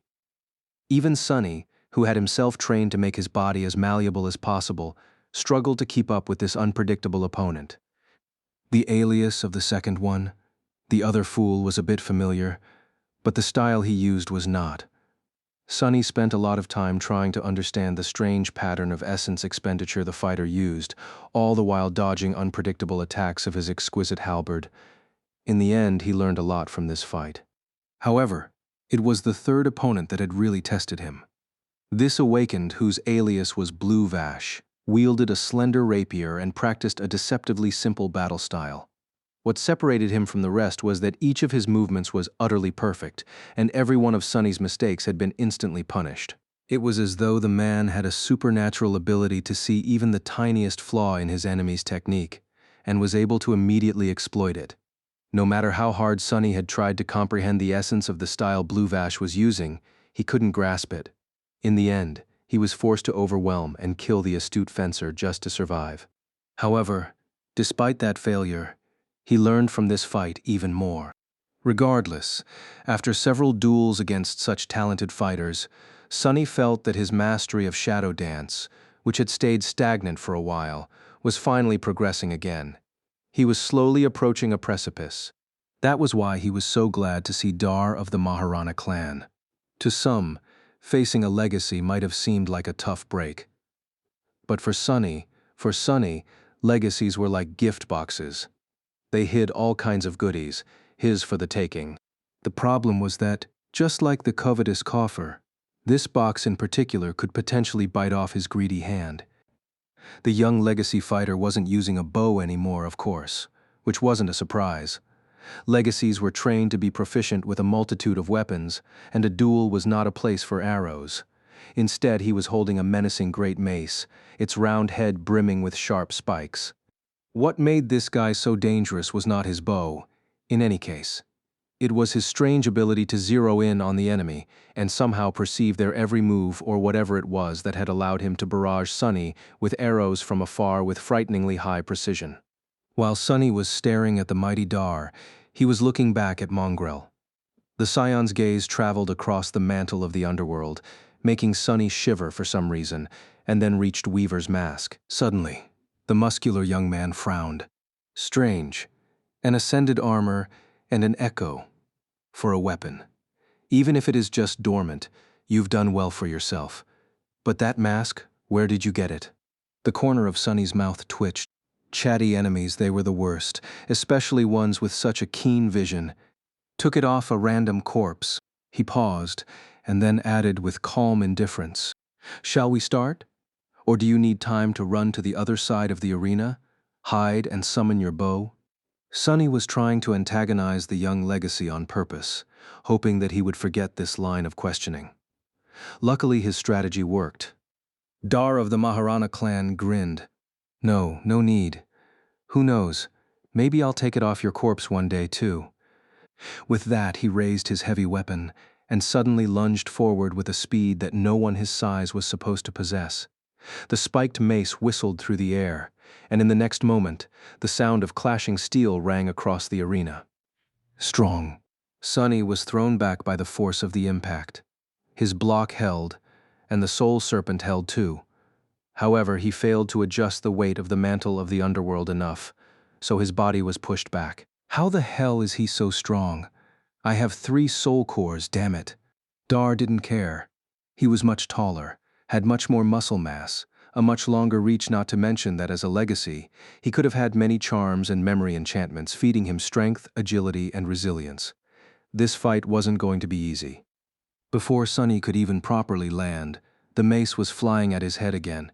He pivoted on one leg, dodged the spikes, and dashed forward, hoping to close distance and get up close to the opponent, where his small stature and the shorter weapon would give him an advantage. The soul serpent lashed out, aimed at the enemy's heart. Dar was wearing a light leather cuirass that left his shoulders and arms exposed, so Sunny hoped to pierce it with one blow. However, to his surprise, the tip of the odachi slid off the light leather armor as if it was forged from adamantine steel instead. Damn legacies! The legacy in question spun his mace, forcing Sunny to retreat, then glanced down at the spot where a tiny scratch was left on his cuirass. When he looked up again, his eyes were full of dark amusement. Not bad. Sunny gritted his teeth, still running his mouth. Let's see if you have any breath to waste in a couple of minutes. The two of them clashed again, exchanging dozens of blows. Both were strong, fast, and skilled. Neither could easily overwhelm the opponent. This was the second time Sunny had to fight a legacy third, if he counted Nephis. The difference was incredibly obvious. His previous opponents were talented and experienced, but none of them could compare to Dar. This young man was a deadly battle machine crafted to reign on any battlefield, trained from the moment he had taken his first step to wield weapons of war and destroy his enemies. He was no match for Castor, however, but Castor had never gotten the chance to become an awakened. Once a legacy learned to control the flow of soul essence, their power grew exponentially, which was what Sunny was currently experiencing, raw power shaped into a deadly weapon by long years of relentless practice and superb skill. And yet he wasn't worried. Dar was powerful, skilled, and experienced, but he lacked something that people like Sunny had: the memory of fear and bitter defeats, knowledge of death, and a vicious will to persevere. Sunny didn't doubt that the legacy had spent a lot of time in the dream realm, battling nightmare creatures, but he did doubt that Dar had ever found himself in absolute despair, having to claw his way back to life. His experience was that of fighting down, and not fighting up. As Master Jet would say, he wasn't a killer, but Sunny was, and so, the legacy had already lost this fight, even if he didn't know it yet. He was only alive because his enemy was interested in learning sophisticated battle styles, and there was a lot of sophistication in Dar's aggressive and domineering battle style. Legacies were truly in a league of their own. This was not something that Sunny could learn in a heartbeat. He needed time. And so their violent duel had turned into a slow but terrifyingly intense battle of attrition. A minute passed, then another, then another. The two fighters were still entangled in a ferocious melee. The spectators were at the edge of their seats, holding their breaths as they watched the incredible spectacle. The direct feed of the duel was gathering more and more viewers. Bastard, how are you doing this? How? Sunny was trying to peer into the core of Dar's style, but failed to understand its essence over and over again. Until he didn't. I see. So this is how it was so obvious. By that point, both of them were exhausted and wounded, their reserves of essence running dry. Sunny had much more left, of course, even though continuously enhancing his physical prowess and using the Feather of Truth enchantment of the mantle was hungrily eating through shadow essence. He had 3 times the capacity. He also had much better control of it, it seemed. All the time Sunny had spent meditating in the sky below was not for nothing, after all. Feeling the foundation of shadow dance grow stronger, Sunny grinned behind the mask and suddenly changed his entire attitude. His movements turned sharper and more aggressive, his demeanor bold and overbearing. The soul serpent turned into liquid darkness and then shaped itself into a spiked mace. Dar was thrown off by the sudden change, but only for a moment. However, that moment was all Sunny needed, dodging the enemy's attack before it could even fully manifest, as if reading the legacy's thoughts. He dove under the strike and delivered a crushing blow of his own. His enemy's leather armor still held, but the bones beneath it did not. Dar's ribcage caved, and he spat a stream of blood. In the next second, another hit connected with his jaw, turning the young man's face into a bloody mess. He fell to his knees and raised a hand, desperately trying to block the finishing blow. The demon in black armor knew no mercy, though. Calmly raising the mace, he brutally brought it down. The crowd let out a collective scream. In the silence that followed, a pleasant voice announced, "Dar of the Maharana clan was eliminated." Chapter 539, Out of Reach. Sunny climbed out of the pod and stretched, lamenting the fact that dreamscape capsules weren't as sophisticated as the sleeping pods used to enter the actual dream realm. Due to his luxurious metal sarcophagus, he had almost forgotten the rusty feeling of spending too much time inside one of these things. Despite the fact that the duels themselves had not lasted too long, an entire day already passed. Sunny was somewhat tired, but instead of resting, he commanded the soul serpent to shape itself into a weapon and walk to the middle of the dojo. He was impatient to cement the knowledge of the battle styles he had absorbed today. Sunny started to perform various katas, executing each one slowly at first, and then quicker, and quicker, and quicker still. Soon he moved with incredible speed, his lithe and flexible body almost leaving afterimages behind. Lean muscles were rolling under his pale skin, which soon glistened with sweat. Sunny fluidly shifted from one style to another, his movements simultaneously firm and flowing, sharp and gentle, clear and unpredictable. The soul serpent flowed from one form to another too, as insidious and shapeless as the person who wielded it. It was as though Sunny was performing a strange, graceful, viciously complicated dance. His three shadows danced with him, moving swiftly on the ceramic plates of the armored floor. If Sunny could look at himself right now, he would be surprised to see that his movements were eerily similar to the dance that the young slave girl had once performed in his dream. But while her movements were beautiful and smooth, his were deadly and sharp. Hers were flawless, while his were slightly crude, as if he had not mastered his art yet. I can feel it, the second step. I can feel it, but why can't I reach it? Something is missing. After a long time, Sunny tiredly fell on the cold ceramic floor and remained motionless for several minutes, his chest moving heavily. There was a tired but determined expression on his face. More, I need more. More and better. In the morning, Sunny had some free time before he had to enter the dreamscape again. Making himself a cup of tea, he relaxed in a comfortable chair and took out his communicator. After yesterday, the number of duelists remaining in the tournament had drastically reduced. Now, there were only 32 of them left. Each one was a formidable opponent, so Sunny decided to study their previous fights a bit. Luckily, all the recordings were readily available on the network. His were, too. Now I am even more sure that Mongrel is a legacy, or an actual demon. Who else could have defeated that monster Dar? Oh. Mongrel knew that this guy was an archer, so he even offered to give him time to get away. He's so cordial, so noble. What an inspiration. You mean an actual demoness, right? Sunny shivered and, not even trying to look at the comments, hurriedly scrolled past these videos to start doing his research. Maybe one of these guys will help me advance to the next level of shadow dance. Out of curiosity, he also glanced at the cohort competition leaderboard. The team that was currently in the first place was called Librarians, and weirdly consisted of only 2 people. Their aliases were Unorganized Laundry and Isa, which didn't tell him anything. But considering that these 2 were currently dominating much larger cohorts, they must have been a truly fearsome duo. Initially, Sunny had only joined the Dream Tournament to reap the alluring rewards, so he had not thought much of it. But now he was starting to suspect that it was going to be a humbling experience. He had already faced several troublesome opponents that earned his reluctant acknowledgement, and things would only get exponentially harder from here. Due to his recent progress, Sunny had allowed himself to become a little vain.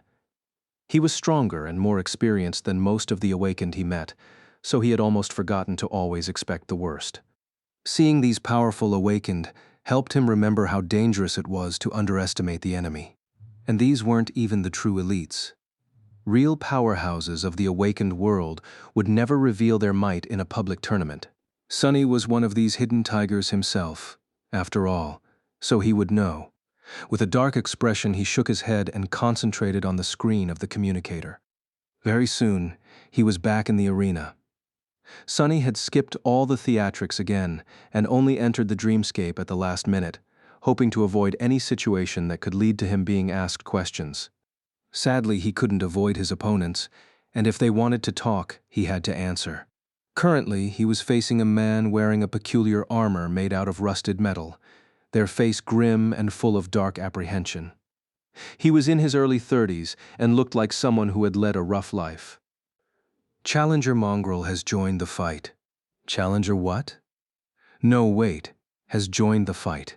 Hidden behind the mask, Sunny raised his eyebrows. What's up with that alias? Wait, why does it sound familiar? While he was trying to remember where he had heard this bizarre name, the man summoned a shield and an arming sword, glanced at him darkly, and asked, "You're the new guy everyone is talking about." Sunny sighed, knowing what would follow. No. His opponent frowned. "Why are you lying?" Sunny rolled his eyes, exasperated by all the talk. However, he didn't want to attack the older man recklessly. His opponent had to be quite powerful to get this far. "I am not lying." The man sneered. "That's exactly what a liar would say. Do you think I'm an idiot? Gods, can you just attack already?" Sunny took a step forward and said, "Yes." The older man stared at him for a few moments, his face full of anger and confusion. After a while, he hissed, "Brat, you must be courting death." Chapter 540, Blood Feud. The peculiar man had an excellent technique, but it seemed as though anger was clouding his judgment. Sunny spent several minutes dodging and blocking his attacks, carefully observing both the enemy and the enemy's shadow. It wasn't long before he was able to grasp the essence of the enemy's style. "There, I understand now." After more than 900 duels in the dreamscape, his ability to comprehend different battle styles had considerably improved, and this guy wasn't using anything he had never seen before. His technique was polished, but unoriginal. Not that there was anything wrong with that, except that it was also too straightforward and inflexible. How did he even get so far? Since there was nothing else for Sunny to learn, he switched from defense to attack and delivered a swift strike, leaving a shallow wound on the opponent's shoulder. A few drops of blood landed on the mantle of the underworld, and in the next moment, Sunny learned just how the man was able to climb so high on the tournament ladder. Suddenly, the blood shone with menacing crimson light and exploded, throwing Sunny back and tearing the soul serpent from his hand. At the same time, his enemy's wound ignited with dim red radiance, and in the next second, his movements became much faster, his blow carrying much more weight. What the hell? Sunny barely dodged a devastating downward slash, rolled away, and grabbed the hilt of the odachi, just in time to block another strike and be thrown back a few steps again. How is he suddenly so strong? He struggled desperately to keep up with the man in rusted armor, who had somehow instantly become utterly overbearing. In the process, another drop of blood landed on him. Crap. The mantle withstood another explosion. Its surface did not crack, but Sunny could tell that the armor was weakened. Jumping back to his feet, he gritted his teeth and continued to fight. Pretty soon, his suspicion was confirmed. The enemy seemed to possess an aspect related to blood. His first ability allowed him to ignite it, and the second increased his strength and speed the more he bled. So every time Sunny managed to perform a successful attack, the man grew much more formidable, while Sunny himself had to either dodge the drops of blood or somehow survive another explosion. But he wasn't worried. By now, Sunny had realized that there were 4 types of challengers who tended to do well in this tournament. The first type relied on skill, the second type relied on a powerful aspect, and the third type relied on excellent memories. While the latter two were tricky to deal with, only the first type was really dangerous. The fourth type, of course, was the most deadly. These were fighters who had both formidable skill and powerful aspects, as well as an arsenal of fearsome memories at their disposal. Luckily, there weren't many such people around. This guy was obviously an opponent of the second type, and relied too much on his bizarre aspect. To defeat him, Sunny just had to think of a counter, and in this case, the counter was pretty obvious. Since every wound made his enemy stronger, he just had to finish the bastard off in one strike. And since the warrior in rusted armor neglected to truly develop his technique, that was not that hard to do. After another explosion, Sunny increased the weight of the mantle of the underworld and withstood the shockwave, then made it as light a feather and dashed forward. He understood the essence of the enemy's style already, so it wasn't hard to predict his next move. In fact, Sunny had manipulated the man into doing exactly what he wanted. Once his opponent raised his sword to block a vicious slash, Sunny shifted his weight and suddenly changed the direction of the attack, sidestepping as he pushed his sword forward. The soul serpent scraped against the enemy's sword and slid effortlessly into the visor slit of the rusted helmet. Immediately, Sunny dismissed the shadow and jumped as far back as he could. He was just in time. The body of the man in rusted armor shuddered and then violently exploded, causing the whole courtyard to tremble. If Sunny was just a tiny bit slower, he would have been pulverized by the explosion too, and his enemy would have avenged himself from beyond the grave. Well, from beyond being eliminated from the tournament, in this case. What kind of an aspect is that? Phew. I guess this is why Awakened are so dangerous. You just never know what kind of weird crap they are capable of. As the crowd exploded with applause, the voice of the dreamscape announced, "Challenger what? No.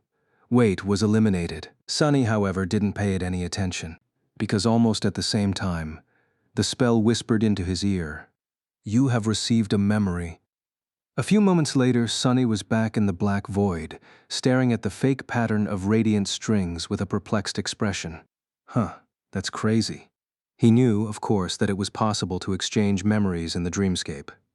This illusion was a mystical space created by a saint's aspect ability, after all, and not an artificial VR simulation. What he had not known, however, was that one could just receive a memory out of nowhere, without the usual requirement of being in physical contact, even if that contact was illusory with its master. However, if the saint in question was responsible for delivering the rewards, then it sort of made sense. More importantly, though he had received a memory, his eyes gleamed. Sunny was already eligible for several smaller prizes, most of them in the form of credits or soul shards. He wasn't going to bother receiving them, though, even if there was a way to do so without leaving a paper trail. Sunny didn't know of one. The memories, however, that was an entirely different situation. Summoning the runes, he quickly read, "Memory, memory of ice." Wait, that sounds familiar. Don't I have a memory of fire charm already? Indeed, the memory he received was eerily similar. It was another protective charm. Memory rank, ascended. Memory tier, I. Memory type, charm. Memory description. Even when the sun returned, they shivered and remembered the never-ending winter. Memory enchantments, bitter cold.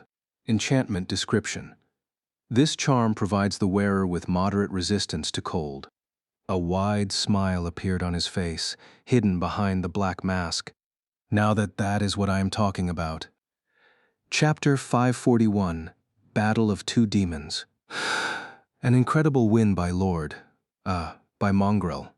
Looking at the cloud of blood rising above the arena, Cyclus couldn't contain his enthusiasm. Today, there were no simultaneous duels, as there were only 32 contenders left. Each battle was intense and exciting, and received the full attention of the commentators. Looking at the cheering audience, Dimmy laughed. Indeed, Mongrel did very well against no weight. That aspect of his is a real menace, believe me. I've been on the receiving end of those explosions way too many times. Dimmy had been one of the first renowned duelists of the dreamscape, back when it had been just growing popular 10 or so years ago. So he was talking from experience. Cyclus glanced at the chat, knowing that it was a good time to involve the viewers in the discussion. Coincidentally, he noticed a comment concerning something that he himself was curious about. "Yeah, very devious. But Dimmy, don't you feel like Mongrel behaved a bit out of character today? I mean, he practically called a respected Dreamscape veteran an idiot. With how noble, dignified, and chivalrous Mongrel usually is." Dimmy thought for a bit, then shook his head. "You see, Cyclus, I respected Mongrel before, but now I truly admire him. It takes a very talented fighter to quickly recognize a battle style. True, Mongrel is talented, but he is also wise. He smiled, because it takes a very wise man to quickly recognize an idiot. And make no mistake, this guy is a complete buffoon. Believe me, I have the misfortune of knowing him pretty well. I mean, only an idiot would end up with an alias like what? No, wait, right? Instantly, a deluge of comments flooded the chat. True, Mongrel is so wise. Wise, deadly, and handsome. How do you know that he's handsome, fool? He never takes off that creepy mask. You mean she is handsome? Wait, that doesn't sound right. Can someone ban that troll already? Dimmy is right. Only a complete idiot would end up with that alias.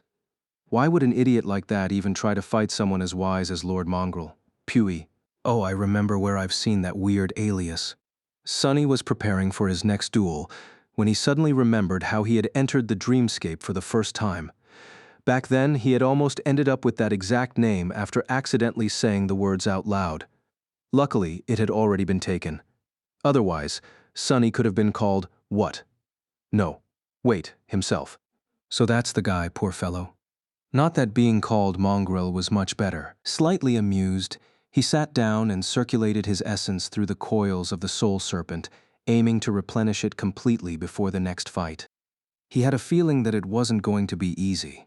He was right. None of his next 3 duels were easy, although for very different reasons. The second opponent he faced today was called Lofis.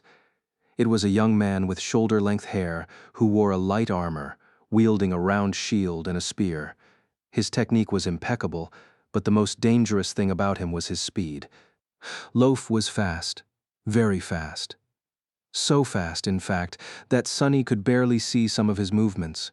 The worst part was that this speed did not come from an aspect ability, but simply from skill, training, and incredibly precise essence control. Unlike Castor, who could move with insane speed constantly, the young man seemed deceptively slow until he chose to attack, at which point his weapons almost teleported from one place to another. Sonny only managed to resist because his enemy skillfully masked the movements of his body, but didn't think to mask the movements of his shadow. The smart thing to do was to kill the deadly opponent as fast as possible. But Sonny was utterly fascinated by the way Loaf used his soul essence, so he lingered, trying to infer details of this technique from how the young man fought. That was why Loaf ended up being the first human to make Mongrel bleed. At some point, his spear slid between the breastplate of the mantle and one of the spaulders, sinking deep into Sonny's armpit. The pain was blinding, twisting the blade, and then retreating to save himself from a retaliatory strike. Loaf glanced at the vibrant crimson liquid on his spear and smiled. So you're human after all. Sonny suppressed the pain and tilted his head slightly. Am I? Then, he dashed forward and went all out, aiming to end the fight as soon as possible. Not because he was done learning Loaf's style, but because even with blood weave, he wasn't sure that he would last long, considering how serious his wound was, thanks to his brutal battle with Castor. Sonny already knew how to deal with fast enemies. So, in the end, neither speed nor incredible mastery of essence managed to save the young man from his blade. The deep wound disappeared as soon as Sonny returned to the black void. Interesting. Very interesting. I have ways to go as far as controlling essence goes, it seems. The next duel could have been really tough, but ended up being only slightly torturous. His enemy this time was named Everrain, and possessed a powerful sorceress aspect centered around gravity manipulation. As soon as the fight started, it felt as though a mountain fell on his shoulders. Sonny was barely able to move, while his enemy masterfully weaved the effects of aspect abilities into an already swift and lethal combat technique, making for a truly deadly combination. Luckily, Sonny had Feather of Truth, which diminished the burden a little. More importantly, he had a rich experience dealing with the crushing, even though Everrain was able to make him sweat by manipulating gravity with admirable ingenuity. He was victorious in the end. The third duel, however, made him rethink a lot of things. This time, his enemy was a friendly-looking guy with a funny alias, Dinosaur. Weirdly, he wore simple garments instead of an armor and wielded no weapons. At first, Sonny thought that this was another sorcerer, however. He couldn't have been more wrong. As soon as the voice of the dreamscape announced the start of the duel, his opponent changed. His muscles suddenly ballooned and shifted, ripping through the simple clothes. His skin glistened, becoming covered by metallic scales. His nails grew into terrifying talons, and his teeth turned into long, sharp fangs. In just a few moments, what faced Sunny was not a human, but a frightening hybrid creature that resembled a predatory humanoid lizard. A split second later, the creature was already upon him in a furious whirlwind of claws and teeth. However, while it looked like a nightmare creature and was as strong and fearsome as one, the hybrid fought with a measured technique of an experienced, cunning, battle-hardened brawler. The effect was nothing short of terrifying. The ability humans received after conquering the third nightmare and becoming transcendent was called a transformation ability. But not all transformation-type abilities were meant only for saints. While extremely rare, some aspects manifested similar powers at earlier stages. Song Seishan possessed an aspect like that as well. However, while Sunny knew that such awakened existed, this was his first time facing one in battle, and what a battle it was. It was really worthy of being the penultimate spectacle of the whole tournament. It was also the first fight where Sunny felt that he really might lose. The enemy was just too strong, ferocious and overbearing, while also being skilled, intelligent, and subtle. Fighting him was like fighting a devil, or a demon at least. In fact, while Sunny had no idea, this was what their duel was being called on the network, the Battle of Two Demons. And one of these demons was bound to fall. Under the stunned gazes of numerous spectators, both those in the dreamscape and those watching the broadcast on the screens of their communicators, Mongrel was pushed back by the rampaging monster, his dark odachi sliding off the steel scales without leaving even a scratch on them. Nothing he did seemed to have an effect. But then something changed. At some point, the demonic swordsman dismissed his great blade and lunged into a violent, terrifyingly brutal hand-to-hand combat with the towering creature, using his fists, legs, and even the horns of his mask to attack the enemy. His style changed, turning savage and vicious, insidiously deadly, and utterly ruthless. Those who followed Mongrel for a while and knew a fair share about combat were stunned to recognize that style. It was the same primal, devastating way of fighting the Barrow Wraiths had used during the recent gate disaster. So Mongrel was able to learn from nightmare creatures as well. What a terrifying thought. The uncompromisingly cruel brawl lasted for a dreadfully long time. In the end, both fighters were bloodied and broken, their bodies battered, but their murderous wills as sharp and unshaken as ever. Mongrel's onyx armor had cracked in several places under the unrelenting assault of adamantine talons, but the hybrid's scales were also shattered and torn, his movements slowing down more and more. And then, unexpectedly, it was all over. Mongrel had caught his enemy into an armlock, and then bent, straining with all his might. A loud crack could be heard in the deathly silence that had settled over the arena a while back, and the creature's neck suddenly twisted at an unnatural angle. At first, people couldn't believe their eyes. Only when the massive body of the hybrid reptile shuddered, and then turned into a flood of white sparks did they open their eyes wide and started screaming with shock, joy, and admiration. Swaying lightly, Sunny looked at the disappearing torrent of sparks and grinned. One more left. Gee, I wonder what I'll get this time. Chapter 542. Polite, Reasonable Online Discussion. Sunny had received generous rewards for these 3 duels for 2 of them at least. One was an ascended memory of the 2nd tier, which was an arrow. The second was an ascended shield of the 3rd tier. Both had pretty great enchantments, but he had no time to study them in detail. All he had determined was that the memories were good enough to not be fed to Saint. The 3rd reward, though, was a bitter disappointment. It would have been rather amazing, actually, for anyone else, 100 soul shards, no less. In the waking world, this was a precious resource. Even lesser legacy clans would not scoff at that amount. But since Sunny couldn't claim it, he was left with nothing. Curses. His disappointment didn't last long, however. In the end, it didn't really matter. The real boon was the prizes those in 2nd and 1st place would receive, and Sunny had already cemented his position in the final duel. The winner and the runner-up were going to receive memories from Clan Valor's personal armory. And this was something every awakened desired, because the great clan was renowned not only for its knights, it was also famous for its forgers. Members of the Valor family often received aspects tied to forging and creation. Some of them could even create memories, tailor-made for destroying nightmare creatures and conquering the dangerous expanses of the dream realm. Sunny doubted that they would put something really unique as a prize for a public tournament, but anything from their vault was going to be precious. What's more, he had already enriched his mastery of shadow dance a lot. The last 3 duels especially had pushed him even closer to grasping its second step. Now he felt as though it was almost within his reach. So, participating in the tournament was a pretty good idea after all. I should really thank Rain. No, wait. She doesn't know that I am participating. Also, I am not participating in the tournament, Mongrel is. Damn, why is everything so convoluted? I should really rest for a bit. After the battle with Dinosaur, he wasn't in the best shape. That fight was nothing short of brutal. Even Sunny, who usually thrived in brutality, was a bit stunned by how violent it ended up being. His wounds had disappeared as soon as the duel ended, but mental exhaustion remained. His essence was also really spent, since that was how the dreamscape functioned. Luckily, the organizers of the tournament were smart enough to not schedule the final fight anytime soon. First, there would be the duel for the 3rd and 4th place, as well as some entertainment. He had hours to rest and recuperate.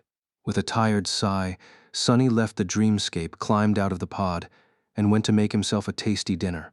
While eating, Sunny studied his opponent.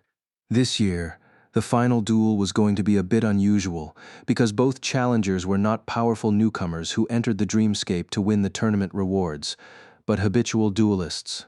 Well, if Mongrel could be considered one. He had heard about the woman he was going to face too, but not much. Her alias was Queen Bee, and she was almost as enigmatic as Sunny himself. Unlike other popular duelists, she didn't broadcast or promote her fights, preferring instead to remain anonymous and under the radar. It seemed as though she was only interested in dueling itself, and nothing else.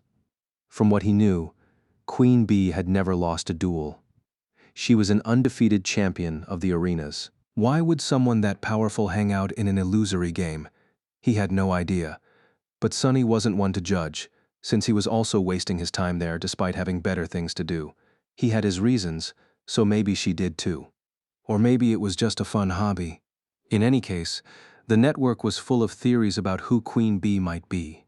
There was even a rumor that she was not human at all, but instead an artificial construct created to keep the players from reaching the top spot and to remind them to always strive for greater mastery. Which was complete idiocy, of course, considering that Dreamscape was not capable of emulating actual intelligence. If it was, Awakened wouldn't waste time fighting each other and train against simulated nightmare creatures instead. But people believed what they wanted to believe, and people were also insane. What the hell? Sunny stared at the communicator with a weird expression. To no surprise whatsoever, Queen Bee had her own army of unreasonable fans, even though she didn't want any. And currently, that army was engaged in an all-out war, with Mongrel's own unwanted horde of followers. The network was bursting with venom and vitriol produced by both sides. Lord Mongrel? That loser?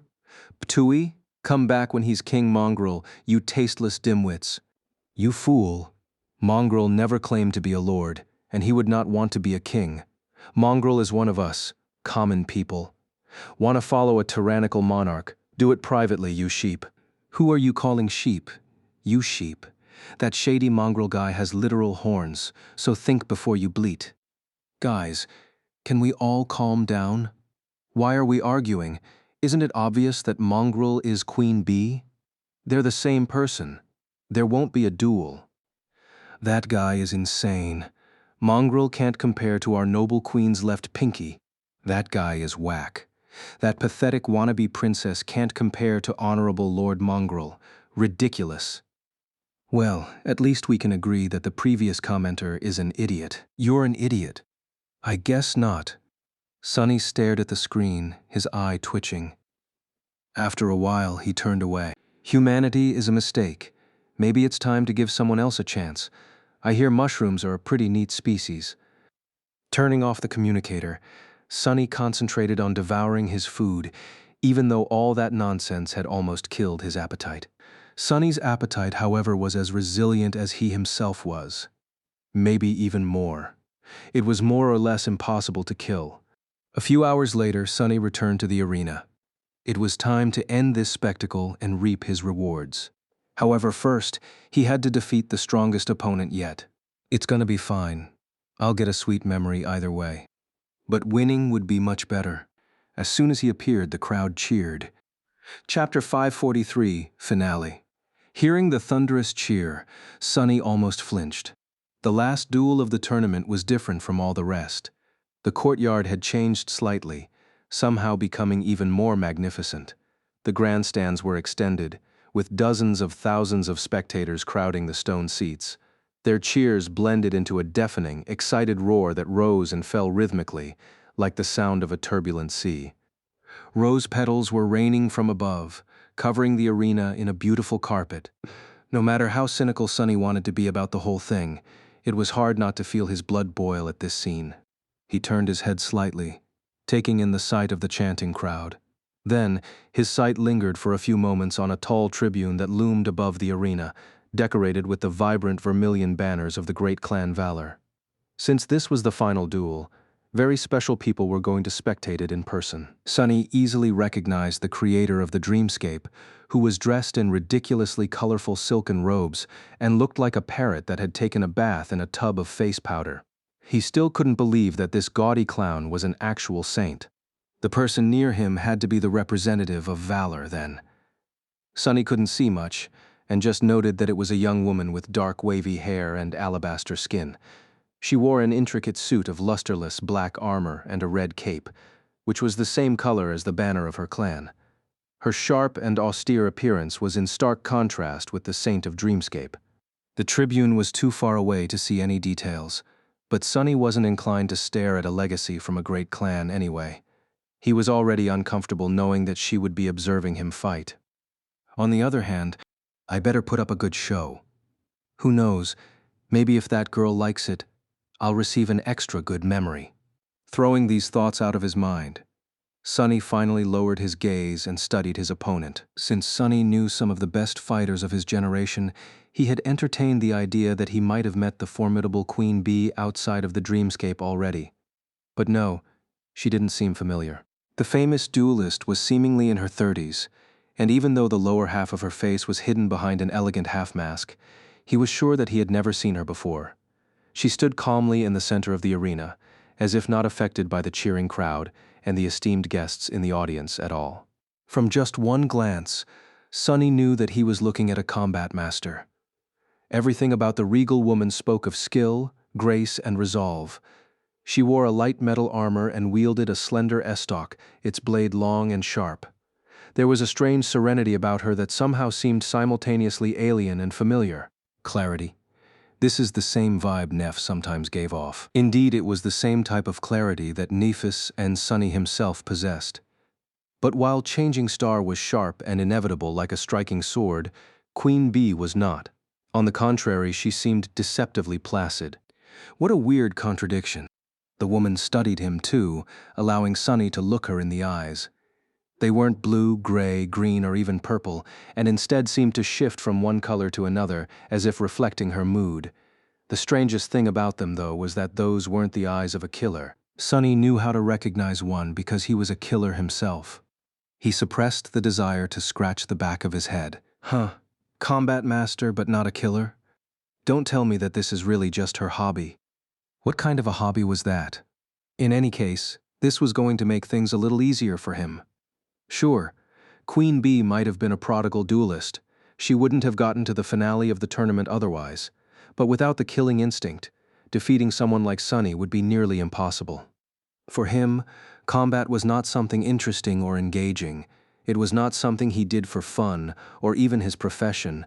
It was simply his life. God of War was not called the God of Life for nothing. Life was a constant, brutal struggle, and Sunny knew it better than most. That was why he was such a vicious and cruel fighter, never missing out on the tiniest chance to destroy his enemy. That was not to say that the duel was going to be easy. Killer or not, Queen Bee was still a fearsome opponent. With a sigh, he summoned the black odachi, put its blade on his shoulder, and walked forward. The trumpets sang, and the voice of the dreamscape announced the names of the fighters, lunging into a solemn speech afterward. Sunny didn't listen to it and simply approached the middle of the arena, then hesitated and performed a small, awkward bow toward the graceful woman. He wasn't a courteous person, but in this situation bowing seemed somehow appropriate.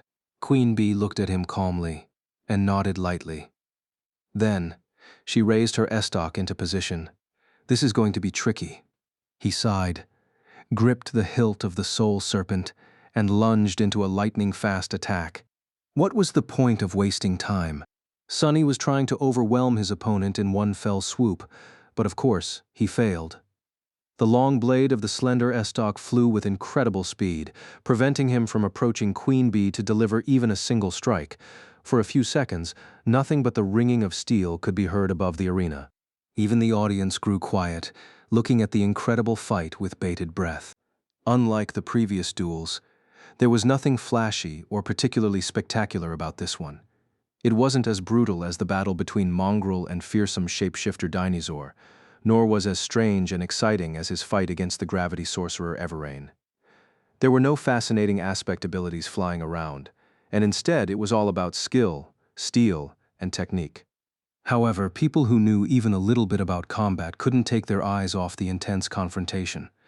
Every strike, every block, every step the fighters took was full of flawless precision, insight, and clear resolve. This was a battle of two masters, and thus it was much more thrilling and breathtaking than anything else they had seen in this tournament. Sunny, however, was having much less fun than the audience. In fact, he wasn't having any. What the hell? What is going on? Chapter 544. Glory to the Victor. Something was very, very wrong with this duel. He had noticed it almost instantly, but couldn't do anything to prevent the whole fight from going sideways.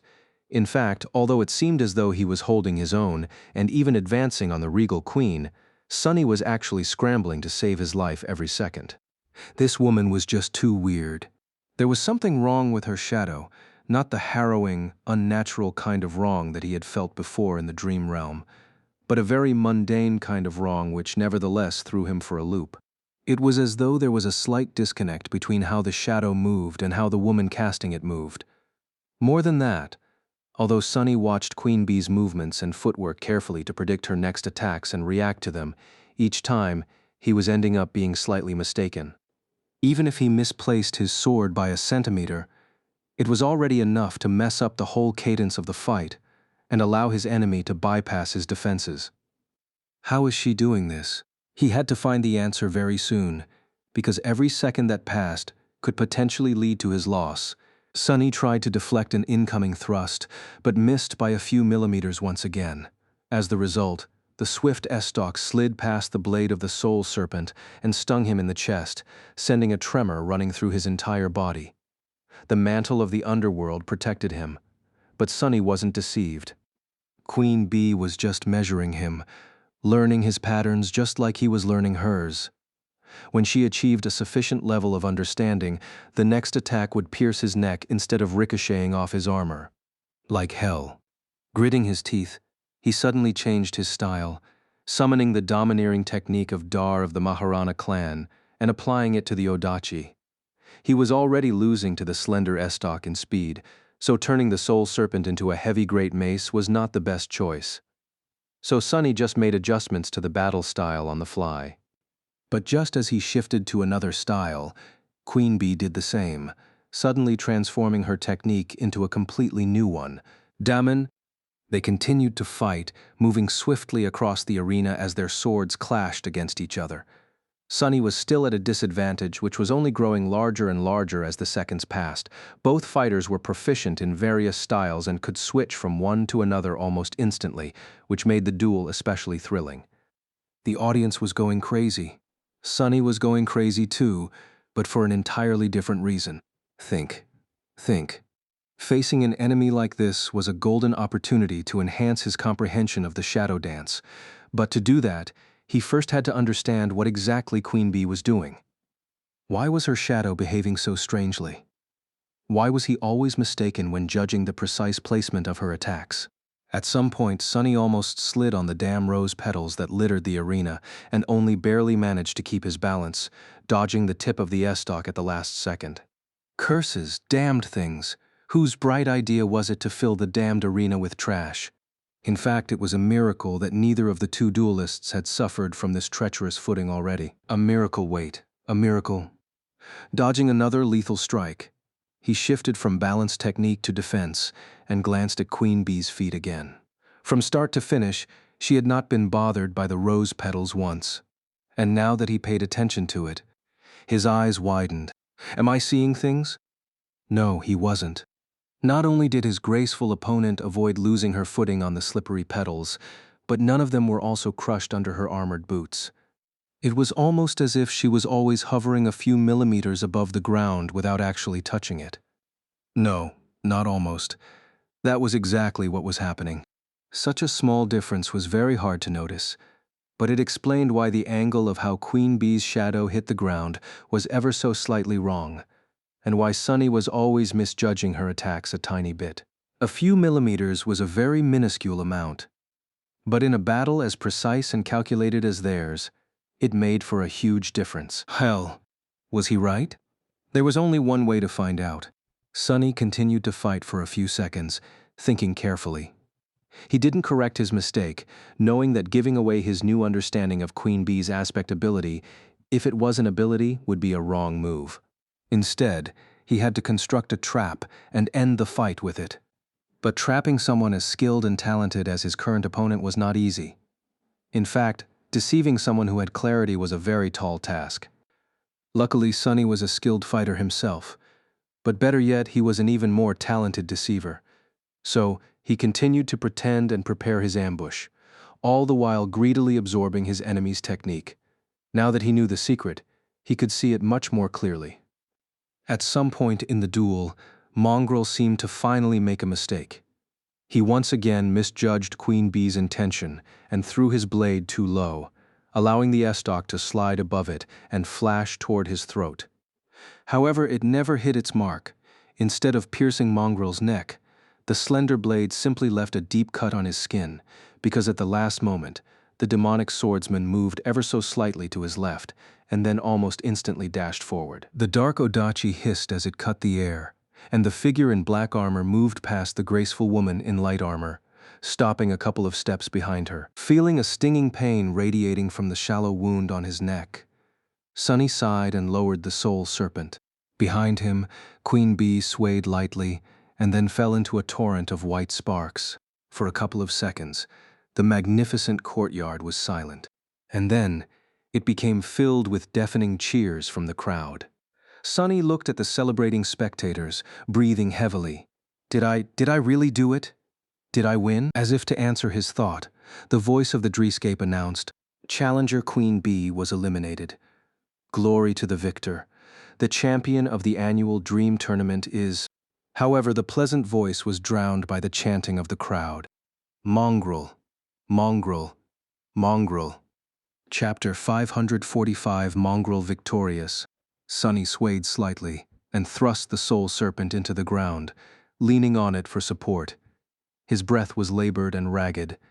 The wound on his neck had already disappeared, but drops of crimson blood remained on the onyx surface of his fearsome armor. All around him, the crowd was going crazy. Mongrel, Mongrel, Mongrel. The fight against the noble queen had not been as savage and bloody as some of his previous ones, but it had been incomparably harder. Even though each of the fighters had only managed to land one strike, the mental strain and physical effort the duel had required of them was nothing short of tremendous. Facing a true battle master was a tough trial. Sunny was completely spent, but more than that, he was also bitter and full of fury. Damnation, I almost had it. Not paying the crowd any attention, he closed his eyes and tried to concentrate on the dissipating sensation he had felt during the last seconds of the intense battle against the undefeated champion of the Dreamscape. During their fight, after grasping the secret of the elusive queen, he had come close to making a breakthrough in his mastery of the shadow dance. It had been so close that Sunny could practically see it, but in the end he failed to make the last step. There was an invisible obstacle in his way that had pushed him back, one that he didn't know how to overcome. Something was still missing. All the styles he had absorbed created a vast and solid foundation, but it was not enough. At this point, he knew that the problem was not quantity. He had already done the groundwork. Then what? What did he need to do to bring this stage of shadow dance to completion? Find a unifying element? Face even more formidable opponents? Sunny didn't know, which made him extremely frustrated. However, he didn't receive any time to savor his frustration or consider the issue deeper, because a thundering voice suddenly drowned out the roar of the crowd. Up on the central tribune, the saint of the dreamscape had risen from their seat and was now looking down with a brilliant smile, already in the middle of an excited speech. Right, I won. I am about to receive my reward. Sunny grinned behind the mask and straightened, lifting the odachi and putting it back on his shoulder. The reward wasn't this why he had entered the tournament in the first place. And now, it was finally time to reap it. The saint was going on and on, showering Sunny with praise. Glory, marvelous duty of the awakened true warrior, bravery, courage, future of humanity. Gods, can you just get to the point? Sunny didn't care about all that nonsense. He just wanted to receive his prize and disappear. However, he had to stand in the middle of the arena like the world's most fearsome scarecrow and endure the endless barrage of flowery words flying out of the grandiloquent saint's mouth for a while. This guy, woman. This person really likes the sound of their voice, huh? At least it gave him a chance to recover. After something that felt like an eternity, the saint was finally finished with their long speech and gestured at the representative of valor. Personally reward the winner. As the crowd applauded, the young woman in black armor stood up and approached the parapet of the tribune. Then, she smiled at the audience and looked down at Sunny. Suddenly, he felt a small shiver run down his spine. The young woman was smiling in a friendly manner, but her eyes were as cold as the sharpest of swords. They were also of a strange, vibrant color, bright red, the same as her full lips and vermilion cape. With her alabaster skin and raven black hair, she looked both beautiful and daunting, like a lethal blade. The pressure she exerted could be felt even from where Sunny stood. A master. The young woman spoke, her raspy voice easily reaching all across the arena. It sounded friendly enough, as well as strangely familiar for some reason. I am Ascended Morgan of Clan Valor. Congratulations, warrior. Ah, what a splendid duel it was. You truly are a worthy winner. Sunny stared at her for a moment, then bowed his head slightly, expressing his respect well, pretending to. Smiling in response, Morgan of Valor continued, And you are truly worthy of wielding a memory forged by the smiths of the great clan Valor. In fact, your remarkable skill brought me so much joy that I have decided to gift you one of my personal armaments. Jackpot. The thing Sunny had hoped would happen did, indeed, happen. Ascended Morgan seemed to be in a very good mood. Whatever it was that a master of one of the great clans had in her arsenal was bound to be good. The young woman waited for the excited cheers of the crowd to quiet down and looked at him with a curious smile. Tell me, what do you wish to receive? A weapon. Yes, a weapon would be great. Sunny started to smile, but then, suddenly his eyes widened. Crap. And before he could think of a crafty lie, the flaw forced an answer out of his mouth. No. Crap, crap, crap, curse it. Morgan of Valor tilted her head a little. A suit of armor, then. Or maybe a powerful charm. Yes, yes, both would be good. Sunny gritted his teeth, but the result was inevitable. He had no choice but to answer in a hollow voice. Neither. The young woman laughed. Really?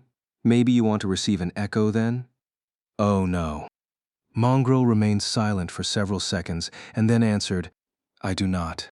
Sunny was on the verge of shedding bloody tears. How had it all gone so wrong, so fast? Master Morgan studied him for a bit, then leaned on the parapet and asked in an amused voice, Really? What do you want then? Sunny panicked. He obviously wanted to receive one of the rewards she had mentioned, but it was precisely because he did that Weaver's mask would not allow him to say it. He scrambled to salvage the situation and get at least something out of this disaster. Suddenly, a crazy idea appeared in his mind. And then, in front of countless thousands of people, Mongrel said something shocking. "You ascended Morgan. I want to duel you." Chapter 546, Morgan of Valor. A stunned silence settled over the resplendent arena. A sea of spectators was staring at Sunny with wide eyes, not sure if they had heard it right. Even the saint seemed shocked and uncertain about what to do. Surely Mongrel had not just challenged a master of the great clan Valor to a fight. In that silence, a bright laughter suddenly rang, rolling over the vast courtyard. It was Morgan. She was laughing with a delighted expression on her face, her striking vermilion eyes full of mirth and amusement. A few moments later, she looked down and asked, her raspy voice relaxed and steady, "Oh, really? You want to fight me?" Sunny stared at her from below and nodded, yes. But of course he didn't. He might have been a little bit crazy, but not nearly crazy enough to wish to fight an ascended serving one of the sovereigns. Hell, that Morgan girl could have been Anvil's own daughter, for all Sunny knew. However, the fact that he would rather avoid such a confrontation didn't mean that fighting Morgan would be of no benefit to him.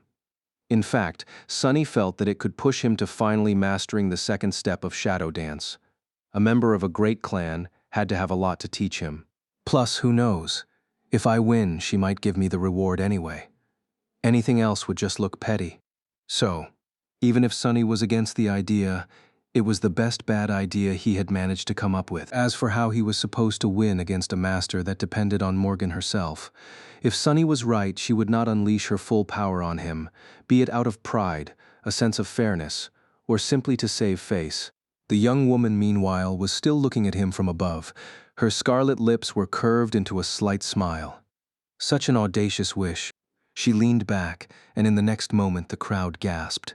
Morgan of Valor easily jumped over the parapet and plunged down, soon landing on the floor of the arena dozens of meters below. A whirlwind of rose petals rose into the air from the force of the impact, but the young woman herself seemed unperturbed. She simply straightened and walked towards Sunny with the same easy smile. He instantly tensed. Curses she actually accepted? Until then, Sunny still had hope that Morgan would refuse his daring request. But she seemed pleased by it. Instead, stopping opposite Sunny, the young woman studied him for a bit, and then glanced back at the tribune. "Venerable Thane, if you would." The bewildered saint remained silent for a few moments, and then cleared their throat. Yes, of course." Almost immediately, the pleasant voice announced, "Challenger Morgan has entered the arena."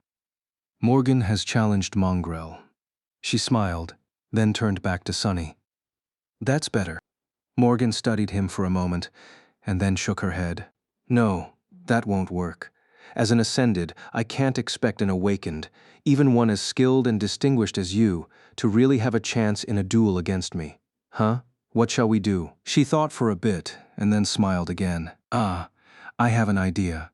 With that, her dark armor and vermilion cape suddenly disintegrated into a torrent of scarlet sparks.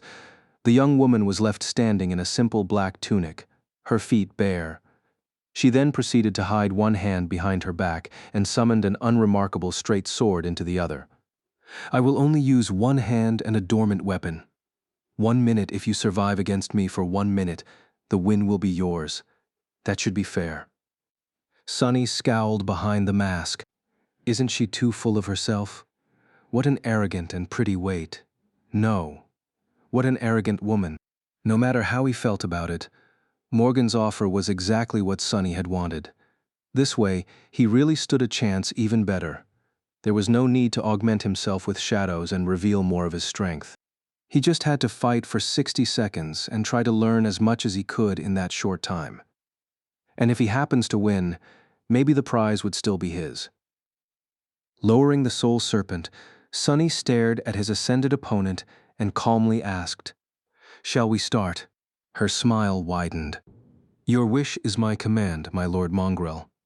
Although a piece of advice for the future, you should really be careful what you wish for." Just a moment later, Sunny realized that 60 seconds were going to be an eternity. What? What the hell? Is she even crap? Sunny didn't have words to describe how monstrous Morgan was. It was obvious that she held back and did not use all of her strength, but even then, he was instantly overwhelmed.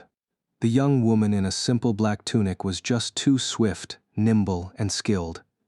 She read his movements as if he was an open book and easily demolished his defense, raining a barrage of strikes on the onyx surface of the mantle of the underworld. Even though her sword was too weak to break the adamantine armor, each blow carried enough might behind it to make Sunny shudder, and for flashes of sharp pain to radiate through his entire body. He was certain that his bones would have already cracked if it wasn't for the bone weave. He tasted blood. What's worse, Morgan of Valor had no blemishes on her mentality, as Dar of the Maharana clan or Queen Bee had. She was as vicious and ruthless as he himself was, maybe even more so. A born killer, and while Sunny barely had a couple of years of battle experience, she was an older and much more terrifying beast. She was tempered. Her skill was forged and sharpened by thousands of bloody battles. That much was obvious. Just a few seconds later, he was already barely staying alive. Curse it! How I am supposed to survive that? Chapter 547, Forged in Battle. Feeling his flesh break apart and his heart grow cold, Sunny scrambled to defend himself, but to no avail. Morgan easily crushed his attempts to resist and delivered another series of devastating strikes, moving with terrifying precision and speed. Her movements were fluid and natural, as if wielding a weapon was as innate to her as breathing, as if battle was her native environment instead of peace. Her swordsmanship was unlike anything Sunny had ever seen, too. It wasn't even as though the sword served as an extension of Morgan's arm. It was as though she herself was the sword, and so every motion she made was the purest expression of cold, merciless killing intent. He had never thought that he would meet a more terrifying swordsman than Nephis, but compared to this knight of valor, the daughter of the immortal Flame clan almost seemed like a novice. Sunny was instantly overwhelmed, and there was nothing he could do to maintain even a sliver of control. The situation was utterly hopeless. This feeling of absolute bitter powerlessness, he had not experienced it in a long time. Attain a breakthrough to the second step of Shadow Dance. Sunny wasn't even sure that he would be able to stay alive for another couple of seconds. He had to think of something fast. Following a mental command, the mantle of the underworld received one of his charms. Immediately, the familiar, but strongly enhanced pain of his soul being torn apart flooded his whole being with agony. Sunny didn't hope that the broken oath would help him defeat Morgan. After all, as an Ascended, she had a much more powerful soul. All he wanted was a second of respite. Morgan suddenly slowed down, allowing him to disengage and take several steps back. For a moment, there was a slight grimace on her face, but it was quickly replaced by the same relaxed, amused smile. A nice trick. Sunny bent slightly and vomited a mouthful of blood, thin streams of crimson flowing through the fangs of the black mask. The sight of it was both frightening and striking. When he straightened, something about him changed. Well, of course it did. He had commanded two shadows resting on the autumn lead to wrap themselves around his body after all. Instantly, his strength, speed, and resilience tripled. Sunny had not wanted to augment himself before, but faced with the devastating onslaught of the terrifying Battlemaster, he had no other choice. If he wished to learn anything from this fight, he had to make it last more than just a few seconds. Morgan noticed the subtle shift in his posture and tilted her head slightly. Her smile suddenly widened. Good. This is good. This is much better. Sunny dismissed the broken oath, but before the charm even had time to disappear, the young woman was already upon him once again in a whirlwind of ruthless steel. However, this time, things were different. Or rather slightly different. What the actual hell? Sunny was still hopelessly outmatched, barely managing to survive under the merciless barrage of lightning-fast, cruel attacks. Previously, he had judged that his peak physical might would be on par with a newly ascended master. Even though Sunny wasn't currently using the third shadow, it had to remain on the ground to keep his secrets. The gap between Morgan and him was not supposed to remain that vast. But there was a mistake in his reasoning. He had compared himself to an average master, however. Morgan of Valor was not average in any way. She hailed from one of the three great clans, and was possibly even a member of its core family. Among the awakened, she was a being at the absolute apex of might. Come on. And yet, he was able to do something now, at least. Even though Morgan was still dominating the fight and delivering one devastating blow after another, Sonny could perceive her movements and react. He dodged one strike, then deflected another. A third one still connected with his elbow, sending a blinding flash of pain through his body, but it was already an incredible achievement. Morgan seemed pleased by this new development. Her crimson lips curved, revealing pearly white teeth. Yes, finally you are supposed to be a genius, aren't you? Show me. Come on, fight. What the hell is wrong with this girl? Sonny gritted his teeth and fought, barely staying alive. No matter how much he pushed himself, how much he struggled to keep up with the fearsome master, all he could achieve was not being instantly obliterated. But that was it. Even with two shadows augmenting his body, Sonny saw no hope of winning, despite the fact that Morgan was holding back her strength. She was simply a monster. No, she was something much more terrible. He had faced and killed many monsters, many demons, and many devils, but none of them could compare to this beautiful, horrifying young woman. However, even if he was going to lose, it was all not in vain. With every blow he suffered, every strike he somehow defended against, Sonny was learning. Morgan's battle style was too elevated for him to grasp, but every glimpse of it he saw was fueling something inside of him. It was as though he had laid a solid foundation by absorbing numerous styles, and now they were being forged into something different, something whole by the insane pressure fighting this monstrous creature exerted on him. His body felt as if it was on the verge of breaking apart, and his vision was slowly becoming blurred. But Sonny felt as though he was on the verge of a revelation, and when it came, it was as though a floodgate was opened in his mind. Suddenly, all the disparate fragments of knowledge he had absorbed formed into a cohesive tapestry, allowing him to see the shared logic between the various styles he had learned. He was able to perceive these styles from a new perspective, understanding not only their purpose, but also much of the reasoning behind each technique and movement much deeper.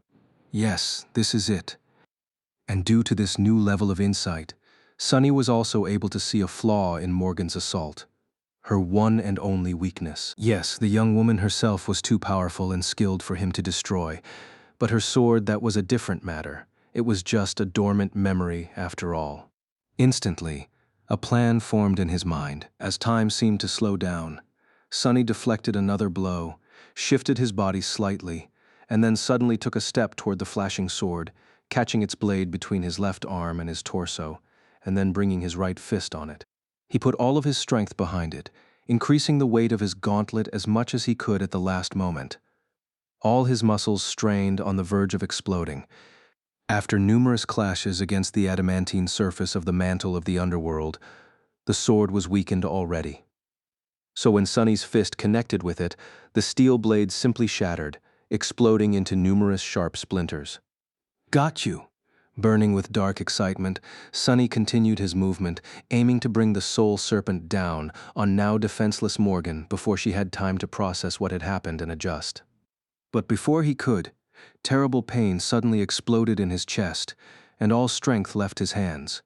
The hilt of the odachi slid from his fingers, and the dark sword silently fell to the ground. Sonny swayed, and then looked down in confusion. What? What happened?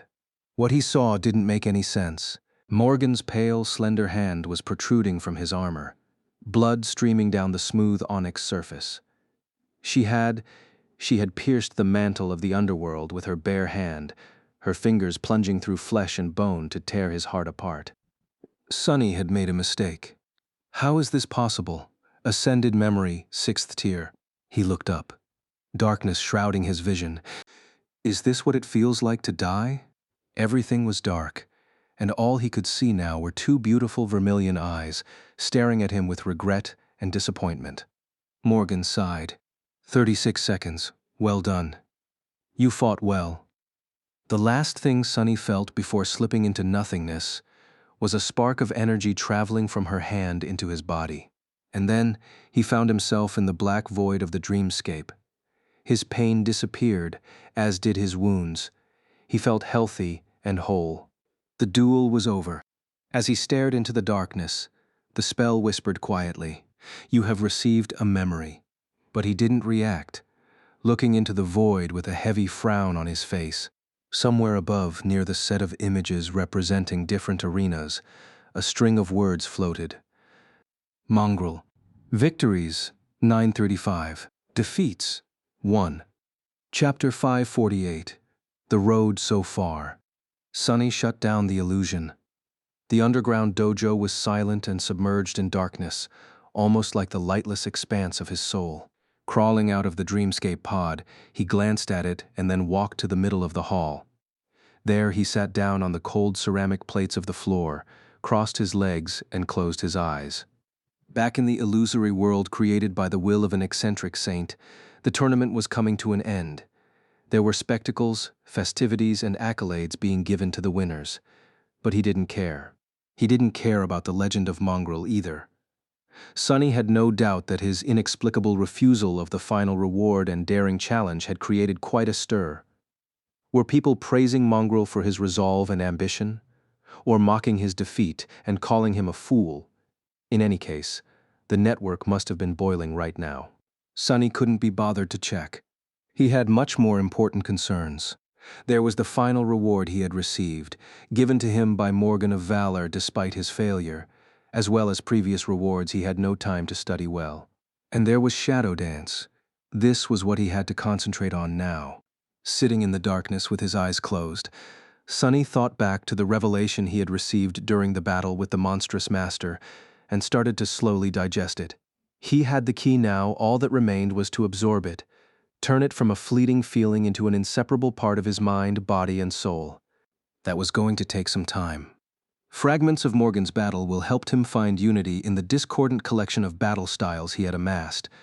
His comprehension of the fundamental, governing principles of battle techniques was vastly elevated, allowing him to understand them on a deeper level. This enlightenment was going to help Sunny grasp various styles much faster, as well as mirror more complex and sophisticated battle arts with ease. At this level, he needed to be able to recognize patterns of essence control from how the enemies moved, breathed, and attacked. The new understanding was going to help with that, too. He just had to assimilate it all. Time slowly passed. Sunny continued to meditate, making slow progress toward his goal. After a while, his thoughts began to wander. The dream tournament gave Sunny much more than he had expected. Yes, there were powerful memories and a breakthrough in his comprehension of Shadow Dance, but there was also something else. Different, but no less valuable. Fighting the best of the best that the dreamscape had to offer had helped him to put his own prowess into perspective. Facing formidable champions one after another showed Sunny just how much more powerful and experienced than them he was. Sunny was always comparing himself to Nephis, and inevitably finding himself falling short. He chased after her with desperate resolve, but was never able to catch up.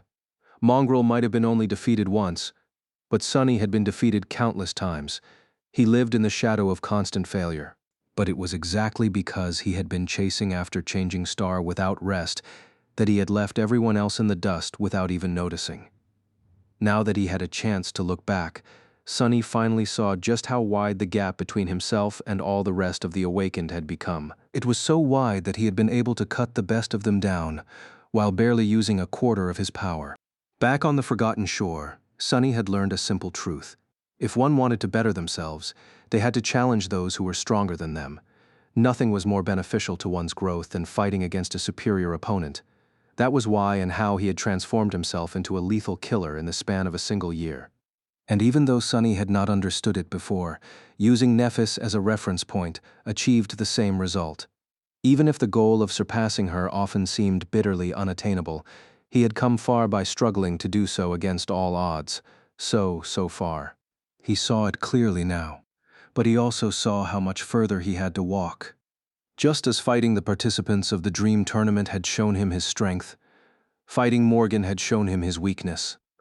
Yes, Sunny was incredibly powerful for an Awakened of his age, but there were other giants out there, no less terrifying than him. They were older, stronger, and had years of battle experience and vast resources that he lacked. In front of them, Sunny was like an ant, A subtle smile appeared on his face, or maybe like a cockroach. Morgan was a master of the great clan valor, and as such, she was a peak existence among those below the level of a saint. She was kin to one of the sovereigns, so he could use her as a benchmark to know what was the worst he could expect. Another reference point to strive for, one more superior opponent to temper himself against. One day in the future, they might have to cross swords again. And when that happened, he knew that her vermilion eyes would not end up full of disappointment again. Instead, they would be full of fear. All these thoughts traveled idly at the edges of his consciousness, while most of his mind was occupied by absorbing the key to the second step of shadow dance. And just as that last thought disappeared, he finally felt that the process was complete. A moment later, the silence of the underground dojo was suddenly destroyed by the voice of the spell. Sunny flinched, not accustomed to hearing it in the real world, let alone inside his home. The spell said, "Your aspect legacy mastery level has increased. You have received the right to claim a legacy relic. Your shadow has evolved." Chapter 549, Soul Beast. Sunny waited for a few moments, and then hurriedly stood up while summoning the runes. This was it, the moment he had been waiting for. After so much time, all the sweat and blood, his effort had finally paid off. He had made another step toward becoming a true battle master. All it took was... Sunny thought for a second, then glanced at the runes describing the mantle of the underworld first. Under the description of the Prince of the Underworld enchantment, a runic counter glowed. Vanquished foes, 2332, sexed 1000. All it took was killing 1,200 enemies with his own two hands, and dying by a master's hand once. Around 900 of those kills had happened in the dreamscape, one in the waking world, and the rest in front of the gate and in the wild reaches of the Chained Isles. Sadly, creatures slain by Saint did not count toward the requirement of the strange enchantment, or the number would have been even higher. Still, it was good progress. Turning away, Sunny found the string of runes he wanted to see the most. Shadows, Marble Saint, Soul Serpent. He concentrated on the latter and read, Shadow, Soul Serpent, Shadow rank, awakened. A wide grin appeared on his face. Sunny closed his eyes and listened to his soul, then circulated shadow essence through the coils of the serpent. He could feel that it was flowing even faster than before. The rate of essence expenditure and regeneration was also improved. Perfect. He had expected the process of evolving to a new rank to take a long time, like it had happened with Saint back on the Forgotten Shore. But Soul Serpent had awakened instantly after he had reached the second level of mastery over the shadow dance, maybe due to its unique nature as an aspect legacy relic. What else changed, I wonder? Sunny opened his eyes and looked back to the runes. He had already noticed that there were new ones in the description of the shadow. Shadow attributes, Shadow Guide, Soul Weapon, Soul Beast. The Soul Beast wasn't there before. He concentrated on the new attribute and read, Attribute Description. Soul Serpent can assume the form of a beast. Sunny blinked a couple of times. What? He looked down at his bare chest and stared at the intricate tattoo of a black serpent that coiled around his torso and arms. Then, Sunny carefully raised one hand and gave the shadow a mental command. Immediately, the tattoo moved, slithering onto his palm and moving down his fingers. However, instead of the tip of a sharp blade, a triangular head of a massive snake appeared in the air instead. Enveloped in streaming darkness, the serpent crawled forward, leaving Sunny's skin and manifesting itself into existence. Its jet-black scales rustled quietly as they touched the armored plates of the floor, and soon petrified Sunny was looking at a giant snake, at least 6 meters in length, its body as wide as a large man's arm and strong enough to crush granite into dust. The Stygian creature coiled its long body and stretched into the air, its head slowly rising and soon reaching as high as Sunny was tall.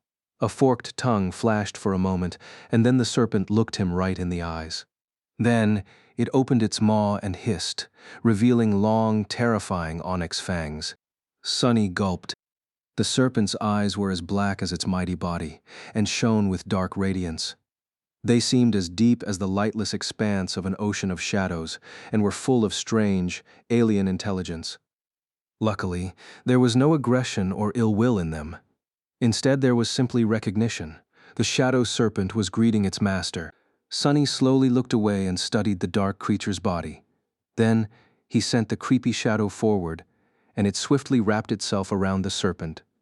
Immediately, flowing patterns that were somehow even darker than the lusterless obsidian scales revealed themselves, and the pressure that the shadow beast exerted instantly became much, much more frightening. Its body had turned ghostly, enveloped in wisps of impenetrable, moving darkness. Sunny hesitated for a moment, and then grinned. "What a good boy you are."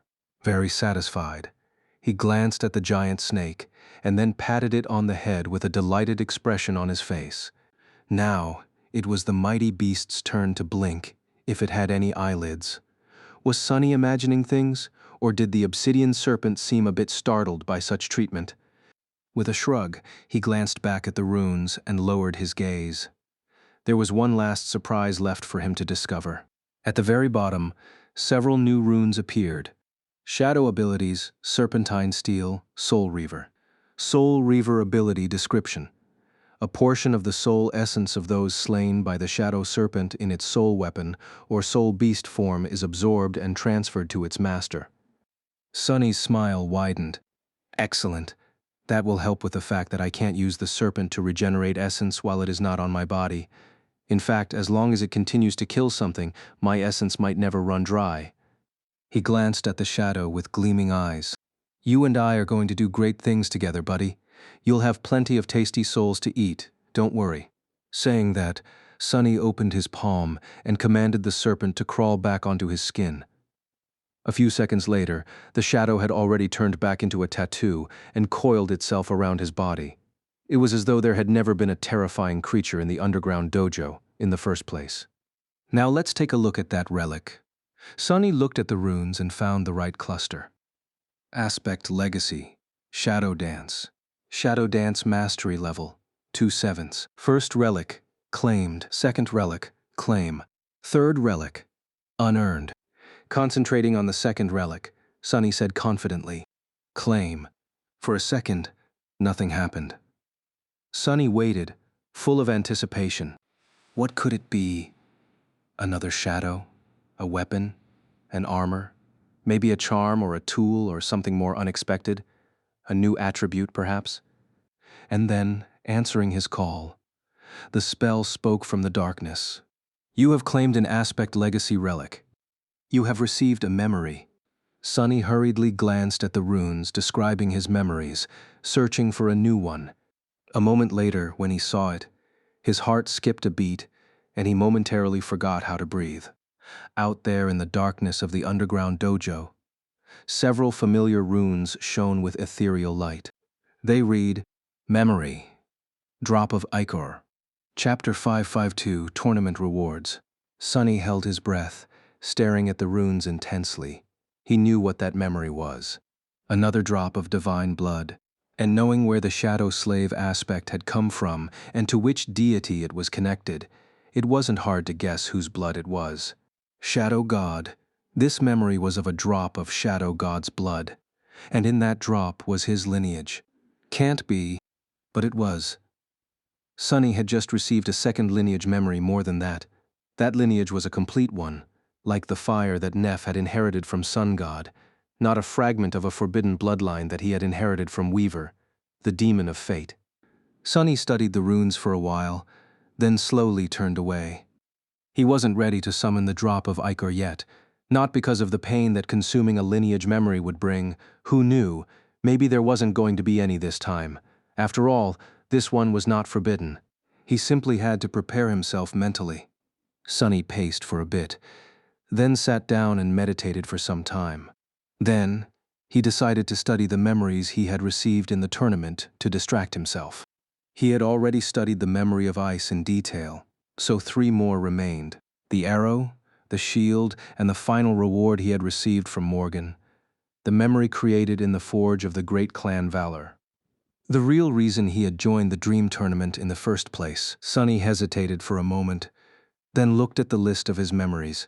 Memories, Silverbell, Puppeteer's Shroud, Midnight Shard, Ordinary Rock, Prowling Thorn, Endless Spring, Blood Blossom, Darkwing, Moonlight Shard, Mantle of the Underworld, Weaver's Mask, Broken Oath, Blackhorn Bow, Full Quiver, Autumn Leaf, Cruel Sight, Covetous Coffer, Undying Chain, Heavenly Burden, Memory of Fire, Memory of Ice, Strike of Thunder, Patient Avenger, Morgan's Warbow, Drop of Ichor. So it's a bow, but what's up with that name? Well, it made sense, actually. If this was really a custom memory created for a specific user, then why wouldn't its name fit theirs? Sunny concentrated on the arrow first. Memory. Strike of Thunder. Memory rank. Ascended. Memory tier 2. Memory type. Weapon. Memory description. A powerful spirit was once trapped in a glass bottle for 1,000 years. This lightning is a manifestation of his rage. Memory enchantments. Caged lightning. Enchantment description. This arrow strikes as fast as a bolt of lightning and chains its devastating damage to several nearby creatures. He grunted. So lightning in a bottle, huh? Even though the arrow's single enchantment was an active one and required a lot of essence to access, which meant that it couldn't be used often, the effect was very good. It was able to deal damage to groups of enemies, which could come in handy in many situations. Satisfied, he shifted his gaze to the shield. Memory. Patient Avenger. Memory rank. Ascended. Memory tier 3. Memory type. Weapon. Memory description. Aflame with hatred, she waited and watched. When the time came, her vengeance was colder than ice. Memory enchantments. Tenacious. Burning Heart. Cold Steel. Tenacious enchantment description. This shield is especially durable. Burning Heart enchantment description. This shield can store a portion of fire damage it receives to augment another weapon of its wielder or unleash a devastating shockwave. Cold Steel enchantment description. This shield can store a portion of impact damage it receives to augment another weapon of its wielder or unleash an immolating wave of fire. Huh? Sunny thought for a bit. So this shield was basically able to convert heat to kinetic energy, and vice versa. The stored energy could be used to enhance another weapon, or released all at once to deliver a powerful attack. Which meant that the more hits the shield received, the more devastating the resulting retaliation would be. Saint was long overdue for a good shield memory, and this one would suit her very well. A weak smile appeared on Sunny's face. And finally the main prize. He sighed, then concentrated on the bow he had received from Ascended Morgan of Clan Valor. He also summoned it. A composite bow made out of black horn and dark polished wood manifested itself from a storm of crimson sparks. It was entirely black, however. Its string was of a vibrant scarlet color. There was also a brand carved into one of its limbs near the grip, its contour of the same color as the string. It depicted the crest of the Valor family, a straight sword thrust through an iron anvil. The bow was quite beautiful, but more importantly, it radiated a feeling of immense power. Sunny admired the weapon for a few moments, and then turned back to the runes. Memory. Morgan's Warbow. Memory rank. Ascended. Memory tier IV. Memory type. Weapon. Memory description. Death is worth living for. Love is worth waiting for. How romantic. And how morbid. Sunny didn't know who created this description, the spell itself or the person who had forged the bow. If it was the latter, then maybe this was a message to Morgan, or a lesson the spellsmith wanted to impart to her. But what kind of a lesson was that? Curious, Sunny looked beneath the surface of the black bow, wishing to see if the spell weave of a memory created by a human was different from that created by the spell. However, it seemed pretty much the same, vast, inconceivably complex, and eerily beautiful. In any case, he was excited to see that this memory was of the 4th tier. It was powerful indeed, no less powerful than the Cruel Sight. Encouraged, he continued to read the runes. Memory enchantments. Soul arrows. Unbending. Burden of peace. Death dealer. 4 enchantments. First 2 are passive, the other 2 are active. Not bad. He concentrated on the first enchantment.